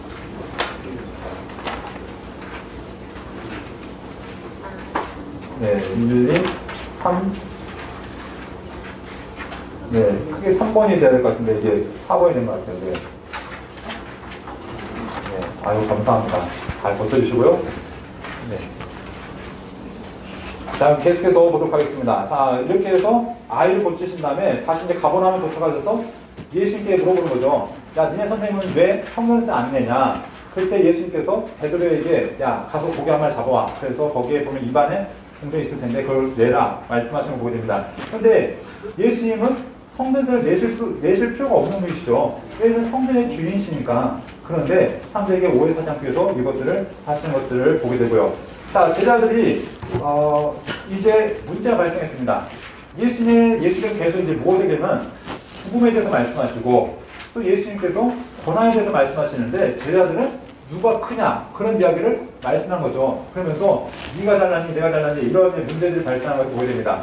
그때부터 예수님께서 어떻게 하면 제자들을 집중적으로 이제 훈련시키는 거죠. 왜냐하면 이들이 예수님께서 가야 되는 길이 무엇인지를 알려주기 위해서 순환과 고난 십자가에 대해서 예고를 하시고 그들에게 진정한 예수님 제자의 길이 무엇인지에 대해서 훈련하시는 모습을 보게 됩니다. 이제 어디로 가시냐면 유대 베레아 지역으로 가십니다. 근데 이거는 6월절을 지키러 가신 건 아니죠. 무슨 절기를 지키러 가실까요? 네, 초막절이라는 절기를 지키러 가십니다. 근데 가시는데 그냥 가시지 않고 사마리아 지역을 통과하십니다. 그러니까 예수님의 생애 가운데 사마리아 사역이 나온 것이 1년차 사역이 나오고 또 3년차 사역이 나오는데 3년차 사마리아 지역을 통과하시면서 70명의 제자들을 이제 파송하시는 모습을 보게 됩니다. 그리고 사마리아 지역에 갔을 때 제자가 되고 싶어서 3명의 사람들이 예수님을 찾아옵니다. 그때 예수님께서 이제 여러 가지 얘기를 합니다. 제자 한 사람이 예수님 우리 아버지 장사하고 따르겠습니다 했더니 이런 말씀하시죠. 죽은 자들이 그대 죽은 자를 장사하게 하고 너는 나를 따르라. 이거 보면 참 예수님 참 모른정하네. 가족도 생각하지 않고 지금 장례를 치러야 된다는데 왜 예수님 날 그냥 사람들이 맡기고 날 쫓으라고 하시냐. 근데 이건 이스라엘의 장례법을 제대로 아셔야죠. 이스라엘 장례법은 크게 2번에 걸쳐 이루어집니다. 사람이 죽으면 1차로 동굴 안에다가 시신을 가져다 놓습니다. 우리가 나사로를 배로 묶어가지고 갖다 놨던 것처럼 이렇게 1년 정도 갖다 놓으면은 이제 더운 지역이기 때문에 어떻게 합니까? 살이 다 썩어 나가겠죠. 그럼 뭐만 남냐면 뼈만 남습니다. 그럼 1년 정도 지난 다음에 다시 그 동굴에 들어가서 뼈를 수거해서 항아리에 담는 겁니다. 이게 2차 장례입니다. 이걸 그래서 유골함을 가족묘에다 갖다 놓는 것. 자, 그런데 여기에 나오는 죽은 자들이 죽은 자를 장사하게 하고 라는 말씀은 1차 장례가 아니라 지금 방금 아버지가 돌아가셔서 장례를 치러야 된다는 얘기가 아니라 우리 아버지 이제 유골 모아서 다시 가족묘에 갖다 놔야 되는데 그 얘기를 했더니 야 그거는 맡길 수 있는 분이지 않냐. 너는 나를 쫓아라 하면서 그에게 직접적인 순종을 말씀하신 것을 보게 됩니다. 자, 그래서 이들에게 요구하신 것이 무엇이냐. 예수님을 따르는 길이 평탄한 길이 아니라 희생과 포기와 고난과 죽음이라는 것을 말씀하고 있다는 것이죠. 자, 이렇게 가시면서 2명의 제자들을 이제 짝지어서 이제 복음을 전하게 이렇게 하게 하시고 이제 초막절 중간쯤에 예루살렘 성에 와서 예루살렘 성에서 이제 성전에서 가르치시는 모습을 또한 볼 수 있습니다. 그러면서 이 무렵에 이제 또한 무슨 절기가 있냐면 이제 수전절이라는 절기가 있죠. 수전절은 우리가 중간사 시대에 우리가 보셨죠. 예, 성전을 깨끗하게 한 절기. 왜냐하면은 셀리큐스 앞서 이제 그거 얘기했었죠. 하면서 이들이 성전에다가 성전을 부정하게 했던 그 모든 사건을 마카비라는 사람이 등장해서 이 성전을 회복했던 그 사건을 기념해서 이제 수전절이라는 이제 절기를 지키는데, 그래서 이때는 이제 불을 켜죠. 불을 하나씩 켜면서 이 절기를 지켜나갑니다. 그러면서 그 불을 보면서 예수님께서 내가 세상의 빛이다라는 말씀도 그때 하시는 것을 우리가 보게 됩니다. 자, 유대 베레아 사역을 하시는데 예수께서 성전을 가르치신 다음에 잠시 나오십니다. 그래서 베다니 지역에 가시는데 여기는 누가 하고 있었냐면 시몬, 예수님께서 가까이 하셨던 시몬과 마리아와 마르다, 그때 예수님을 접대하는 모습들을 우리가 보게 되죠. 그래서 예수님께 이제 접대하는 모습도 우리가 볼 수 있고, 자, 예수님께서 그 지역에서 가르치시고, 또한 나일 때부터 소경된 자를 고치시는데 어떻게 고치시냐면 흙을 이겨서 눈에다 바르시죠. 자, 우리가 이제 왜 예수님께서 고치신 모습들은 좀 다양한 모습이 있어요. 어떤 때는 말씀 한마디로 고치시고, 어떤 때는 죄 사함을 선언하시고, 어떤 때는 직접 안수해서 고치시고, 어떤 때는 침을 뱉어가지고 고치시고, 여기서는 흙을 땅에다가 침을 뱉어서 흙을 이겨서 눈에다 바르시고. 근데 어떤 분들이 이렇게 얘기하더라고요. 왜 이렇게 발랐는가? 이 날 때부터 소경이기 때문에 아마도 안부 자체가 없었을 것이다. 네. 그러니까 어느 중간에 눈이 먼 것이 아니라 태어날 때부터 안부가 없어서 그냥 눈이 쑥 들어간 그런 삶이었는데, 예수께서 흙을 이겨서 바르는 걸 통해서 마치 태초에 하나님께서 흙으로 사람을 만드시듯이 이 눈에다 바르면서 다시 한번 새롭게 창조하시는 그 모습들을 우리가 보여주신 것이 아니냐. 그래서 날 때부터 소경이었던 사람이 어떻게 됩니까? 온전케 되었다는 것을 성경이 이야기하고 있습니다. 자, 다시 수전절에 예수님께서 제가 잘못 말씀드렸네요. 자, 수전절에 성전에 다시 가셔서 목자와 양에 대해서 설교하셨고요. 자, 이제 중요한 문제가 발생합니다. 베다니 지역을 다시 왔을 때 나사로가 죽었습니다. 자, 그런데 이때 예수님은 어디에 계시냐면 실 건너편에 계시죠. 예수님께서 먼 지역에, 아마도 베레아 지역에 계셨던 것 같습니다. 그랬더니 이 마리아와 마르다가 사람을 보내는 겁니다. 예수님, 좀 예수님 빨리 오셔가지고 우리 오빠 좀 고쳐주십시오, 살려주십시오. 근데 예수께서 일부러 늦게 가시죠. 자, 가신 다음에 어떻게 하십니까? 이미 장사는 나을 시간 된 나사로의 무덤에 가서 뭐라고 선언하시죠? 네, 나사로야 나오너라 말씀하십니다. 그런데 우리가 기억해야 될 것은 그냥 나오너라 하지 않으셨습니다. 분명히 뭐라고 하셨어요? 나사로야 나오너라. 왜 그런지 아십니까? 그냥 나오너라 하면은 거기 죽어도 다 나올까봐 예수님께서 딱 한 명만 찍으신 거죠. 누구만 나오라고요? 나사로야 나오너라 하면서 나사로만 살려내셨습니다. 그래서 정말 그런 장면들은 아직 예수님께 물어보시고, 아무튼 나사로를 살려내신 사건이 됐는데 이게 문제가 발생했습니다. 왜냐면 안 그래도 이제 6월절이 가까워지면서 사람들이 곳곳에서 막 모여들고 있는데 이 예수님에 대한 소문이, 나사로에 대한 소문이 그 지방에 싹 퍼지는 겁니다. 그러면서 예수님을 추종하는 사람들이 점점 많아지고 있는 거죠. 이럴 때 예수님께서 생명의 위협을 느끼십니다. 사람들이 예수님을 죽이라니까 급하게 어디로 가시냐면, 성경 보면은 에브라임으로 피신하셨다. 요한복음 11장에 보면 에브라임, 하지만 사마리아 지역으로 피신을 하셨다는 것을 얘기합니다.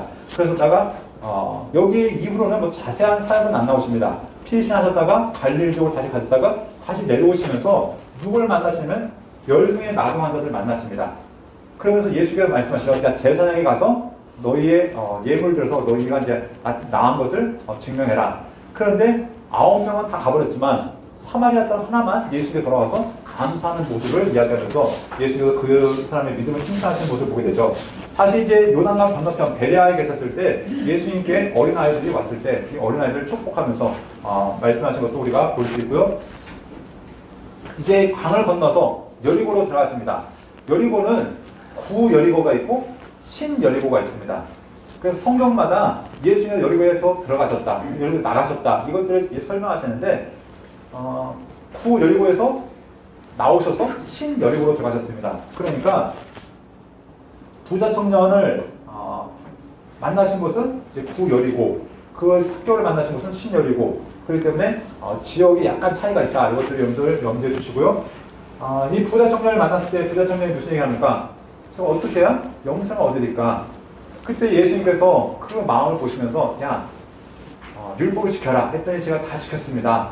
이게 아직 하나 부족한 게 있는데 저 가진 재산 다 팔아서 가난한 사람들 나눠주고 나 쫓아라 했더니 시인이 근처에서 갔다고 얘기합니다. 그러면서 예수님께서 그때 이제 부자와 천국에 대한 이야기를 간단히 말씀하셨고요. 바디메오를 고치시는 이야기가 나옵니다. 그래서 바디메오가 예수님을 고침하실 때 예수님을 따라갔던 이야기를 하고 있고요. 자, 이 삭개오에 대한 이야기가 또한 등장하죠. 삭개오가 삭개오가 예수님을 만나는데 어떻게 만나는가? 당시 삭개오가 죄인인 것 사람들 다 알고 있었습니다. 그런데 이 삭개오를 향해서 누구는 죄인이라고 말씀하지 않으셨냐면 예수님만은 죄인이라고 말씀하지 않으시죠. 당시 죄인들과 식사를 같이 한다는 것은 같은 부류라는 것입니다. 그런데 예수님께서 그 삭개오를 삭개오와 함께 식사의 자리에 함께 하시고 그를 함께 만나실 때 예수님은 이렇게 말씀하시지 않죠. 야 삭개오야 이제 좀 한번 용서만 받아야 되지 않겠니? 너는 회개되지 않겠니? 예수님 절대 그 말씀하지 않으셨지만 알아서 삭개오가 어떡합니까? 알아서 회개하죠. 왜냐하면 삭개오 입장에 보면은 아니 예수님은 내가 죄인인 거 아실 텐데 그 누구보다 나의 더러움을 아실 텐데 왜 그분이 나와 함께 하시지? 그분이 나를 해서 죄인이라 정죄하면 다른 사람이 정죄하면 받아들일 수 없어도 그분이 정죄하면 나는 받아들일 수 있지만 그분은 나를 정죄하지 않으시고 있는 모습 그대로 받아들였을 때 자발적 어떡합니까? 주님 제가 죄인입니다 하면서 자기의 죄를 다 고백하고 자기 것을 아낌없이 내어놓는 온전한 회개의 모습이 그 가운데 있는 걸 보게 됩니다. 여기 위에 줄은 삭제해 주시기 바랍니다. 제가 PPT를 수정하면서 그런데 베레아사를 마치시고 이거는 삭제하시고 세계는 제대로 나왔을 겁니다. PPT를 수정하면서 이렇게 했는데요. 자, 그리고 예수님께서 이제 예루살렘으로 가실 때 바로 예루살렘을 죽이려는 모의가 일어나기 시작합니다. 자, 우리가 이제 보았던 내용들이고요. 마지막 예수님의 이제 공생의 3년차 마지막 사건이 드디어 이제 진행되어집니다. 예루살렘 사역.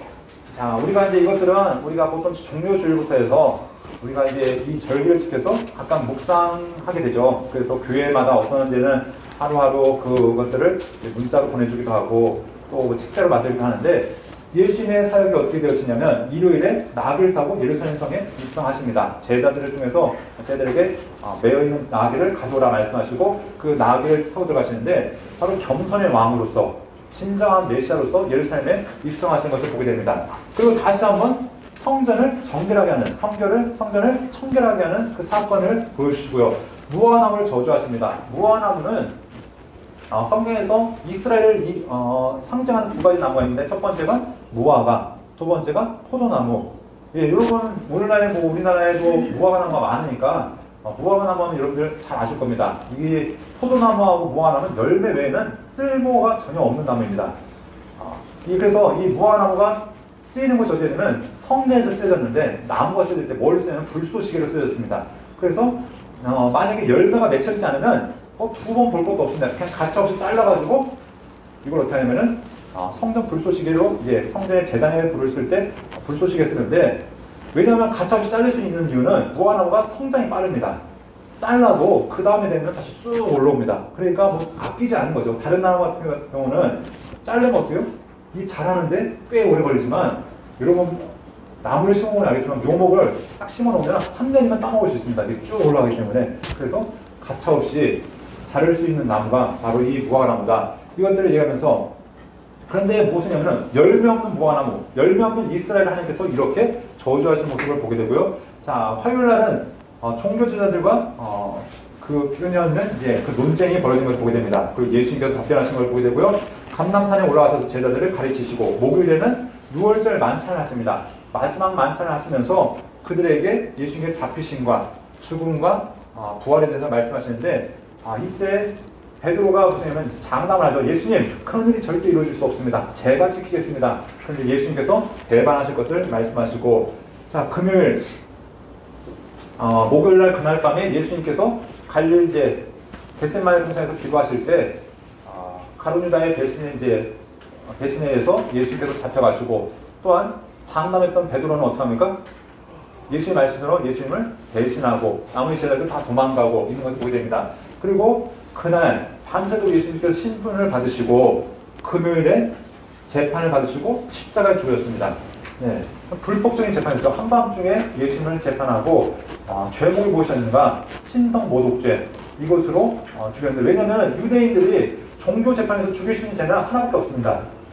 나머지 모든 사형 판결권이, 사형 집행권이 로마에 있었기 때문에 종교에 관한 문제가 아니면 예수님을 걸 수가 없는 겁니다. 그래서 그 종교의 문제에 있어서 사형을 하기 위해서는 증인이 최소한 2명 있어야 됩니다.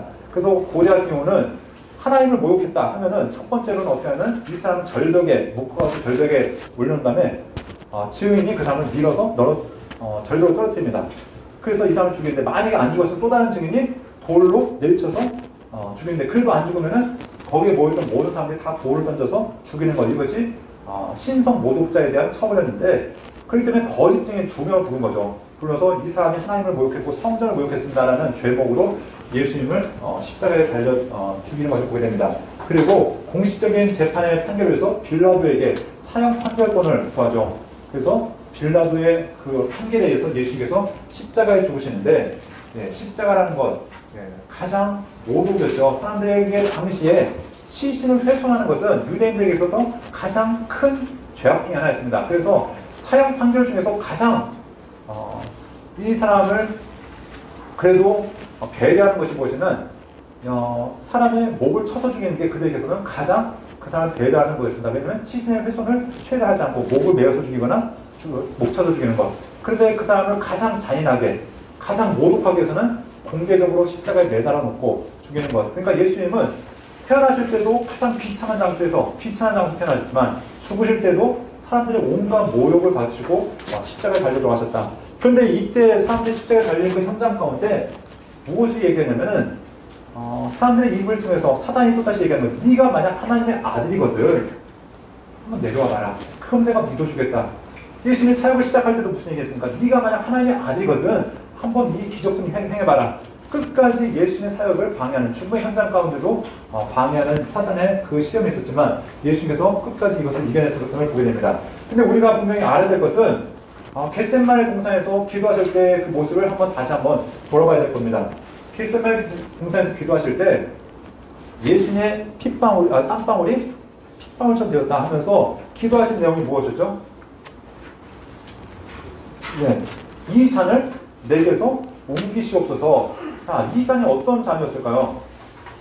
많은 사람들이 이렇게 얘기하죠. 예수님, 하나님, 나 안 죽고 싶습니다. 나 안 죽으면 안 될까요? 이 잔이 죽음의 잔이라고 생각하는 경우가 많은데, 과연 예수님께서 끊임없이 자기의 죽음에 대해서 얘기했는데 마지막에 안 죽으려고 그러셨을까요? 자, 성경에 보면은 이 잔이 어떤 잔이냐면은, 성경 전체에 보면은 예수님께서 죽음도 참을 수 있는 부분입니다. 하나님의 뜻이기 때문에 주님께서, 예수님께서 수동적으로 움직였던 게 아니죠. 하나님 말씀의 예언자에 있어서 나는 어쩔 수 없이 그렇게 하는 게 아니라 능동적으로 하나님께서 말씀 하나하나 성취해 나가셨습니다. 그런데 마지막에 마지막 남은 잔, 그 잔이 무엇이냐면 하나님과 단절의 잔. 하나님께서 더 이상 자신을 돌아보지 않는, 그 모든 것은 참을 수 있지만 하나님께서 자신을 외면하시는, 하나님께서 자신을 거부하시는 그 거부의 잔. 그것이 바로 누구 때문이냐? 사람의 죄 때문에 자신과 떨어지는 그 잔은 견딜 수 없다는 것. 하나님 할 수만 있거든 이 잔을 옮기셨으면 좋겠습니다. 그런데 주님의 뜻대로 되기로 한다면서 마지막까지 그 하나님의 외면까지도 참아내시고 십자가 가운데 나아졌다는 걸 보게 됩니다. 자, 그리고 십자가에 죽으셨지만 이것이 끝이 아니었죠. 성경은 그 마지막 예수님의 일정을 이야기하고 있습니다. 그것이 바로 모든 말씀을 성취하신 예수님께서 이제 죽으실 때 휘장이 갈라지고 더 이상 하나님과 우리 사이에 이제 거리낌이 없는 것을 보게 됩니다. 더 이상 율법이 우리의 사이를 가로막는 것이 아니라 예수 그리스도를 통해서 하나님 앞에 누구나 담대히 나아갈 수 있는 것을 우리에게 말씀하고 있습니다. 그리고 이때 이제 예수님께서 죽으시고 3일 만에 부활하신 사건이 있죠. 당시에 당시에 종교 지도자들이 예수님께서 죽으시고 3일 만에 살아나신다는 것을 기억했습니다. 참 대단해요. 왜냐하면 제자들도 잊어먹고 다 도망가 있는데 누가 기억하고 있냐면 종교 지도자들은 예수님께서 죽으시고 3일 만에 부활할 거라는 이야기를 기억하고 어떻게 하면 무덤에 경비용들을 세워놓는 겁니다. 그런데 하나님께서 예수님의 부활을 그 경비용 때문에 지체하지 않으시죠. 예수님께서 부활하시고 병자는 다 도망가고 이후로 예수님께서 여인들을 만나시고 또 베드로와 나머지 제자들 만나시고 어떻게 하시냐면 갈릴리로 가시죠. 그래서 부활 후의 사건. 그래서 예루살렘에서 모여있던 제자들을 만나시고 엠마오 도상에서 내려가는 두 사람을 만나시고 그리고 감난산에서 또한 예수님을 보시고 마지막 갈릴리 해변으로 가십니다. 그리고 마지막 대화가 무엇이죠? 베드로와의 대화입니다. 베드로가 가서 야 우리 다시 고기 잡으러 가자. 야 우리는 실패했어. 우리는 끝났어. 아니 근데 분명한 것은 예수님을 다시 만났는데 만났음에도 불구하고 그 모든 사역을 다 내팽개치고 가고 있다는 겁니다. 어떻게 보면 강한 죄책감 때문일 수도 있고 절망감 때문일 수도 있고 자포자기한 심정도 여러 가지 복잡한 심정이 있었겠죠. 나는 더 이상 예수님의 제자로서 가능성이 없어. 나는 예수님의 제자가 될 자격이 없어. 여러 가지 마음도 있었겠죠. 그런데 예수님께서 이 마지막 사건을 통해서 무엇을 얘기합니까? 마지막에 다시 사명을 부르신 거예요. 사명 가운데 부르신 거죠. 다시 한번 넌 날 사랑하니? 하는 말씀을 통해서 내 양을 먹이고 내 양을 치라는 사명을 맡기신 것을 보게 됩니다. 그리고 다시 예수님께서 제자들에게 사명을 주시는 이야기로 그리고 그들에게 땅끝까지 이르러 내 증인이 되신다는 그 사명을 맡기심으로 예수께서 부활 승천하시는 그 이야기가 이제 예수님의 생애 가운데 이렇게 마무리되어지고 있다는 겁니다. 자, 우리가 함께 이제 쭉 보셨는데 어떻게 기억이 좀 나십니까? 네, 그러면 우리 한번 간단하게 정리하고 마치도록 하겠습니다.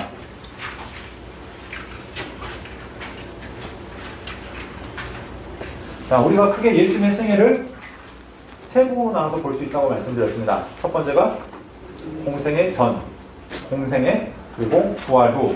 공생의 전은 크게 세 가지인데 마찬가지로 탄생과 피난과 예수님의 소년기 이렇게 되고요. 공생에는 크게 네 부분으로 나눠서 볼 수 있는데 공생의 준비기간 그리고 공생의 1년차, 2년차, 3년차. 자, 그래서 어떤 분들은 이 공생의 준비기간이랑 공생의 전을 그냥 합쳐서 하나로 보긴 하는데, 네, 그것도 여러분들이 보실 수 있는 한 가지 방법입니다. 네, 저희는 이제 이렇게 나눴지만, 자, 그래서 이제 공생의 준비기간을 어떻게 보냐면, 유대에서 세례를 받으시고, 그리고 갈릴리로 오셔서 가나의 혼인잔치, 그 사건까지를 공생의 준비기간, 로 볼 수 있고요. 공생의 1년차, 항상 기준점이 어디냐면 6월절이라고 말씀드렸죠. 첫 번째 6월절에 예루살렘에 내려가셔서 사역을 하시고 올라오시고 그게 1년차. 두 번째는 어떻게 하십니까? 다시 예루살렘에 가셔서 38년 된 병자를 고치시고 올라오시고 그래서 갈릴리 지역에서 사역하시는 거 이게 2년차. 3년차는 내려가셨습니까? 안 내려가셨습니까? 안 내려가셨죠. 왜냐면 유대인들 위협 때문에. 그래서 갈릴리 북부 지역, 이방인 지역을 다니시면서 사역을 하시고 그리고 갈릴리 사역을 마치신 다음에 유대 지역에 내려와셔서 초막절을 지키시고 또 만사를 하신 다음에 수전절까지 지키시고 나사로를 살린 사건 때문에 문제가 발생해서 어떻게 하셨습니까? 잠깐 다시 위로 피신하시죠. 그래서 갈릴리 지역을 찍고 왔는데 성경에는 자세하게 안 나왔기 때문에 자세히 적지는 않지만 이렇게 유대 베레아 지역을 중심으로 사역하시고 다시 내려오셔서 어떻게 합니까? 마지막 여리고 지역에서 부자 청년 만나시고 또한 바디메오 사건, 삭개오 사건 다음에 예루살렘 성에 들어가셔서 예수님께서 마지막 일주를 보내시고 십자가에 달려 돌아가시는 사건. 그리고 이제 부활 후는 어떻게 됩니까? 예루살렘에서 제자들과 여인들을 만나셨고 또한 갈릴리 지역에서 제자들 만나서 사명을 맡기시고 다시 한 40일 정도 예수님과 제자들이 함께 하신 다음에 예루살렘으로 올라오셔서 제자들이 함께 보는 가운데 하늘로 승천하시면서 다시 오심을 약속하셨죠. 그래서 사도행전 1장 8절에 보면은 오직 성령이 너희에게 임하시면 너희가 권능을 받고 예루살렘과 온 유대와 사마리아 땅끝까지 이르러 내 증인이 되라는 그 마지막 사명을 맡기시고 하늘에 올라가셨다라고 이렇게 성경 이야기하고 있습니다. 자, 이렇게 해서 우리가 전체적인 예수님의 생애를 함께 살펴보았습니다. 자, 이 이제 틀 안에 간략간략하게 보았으니까 여러분들 자세하게 그 내용들을 추가하셔서 이 내용들을 보시면 좋을 것 같습니다. 자, 이것으로 예수님의 생애를 마치겠습니다.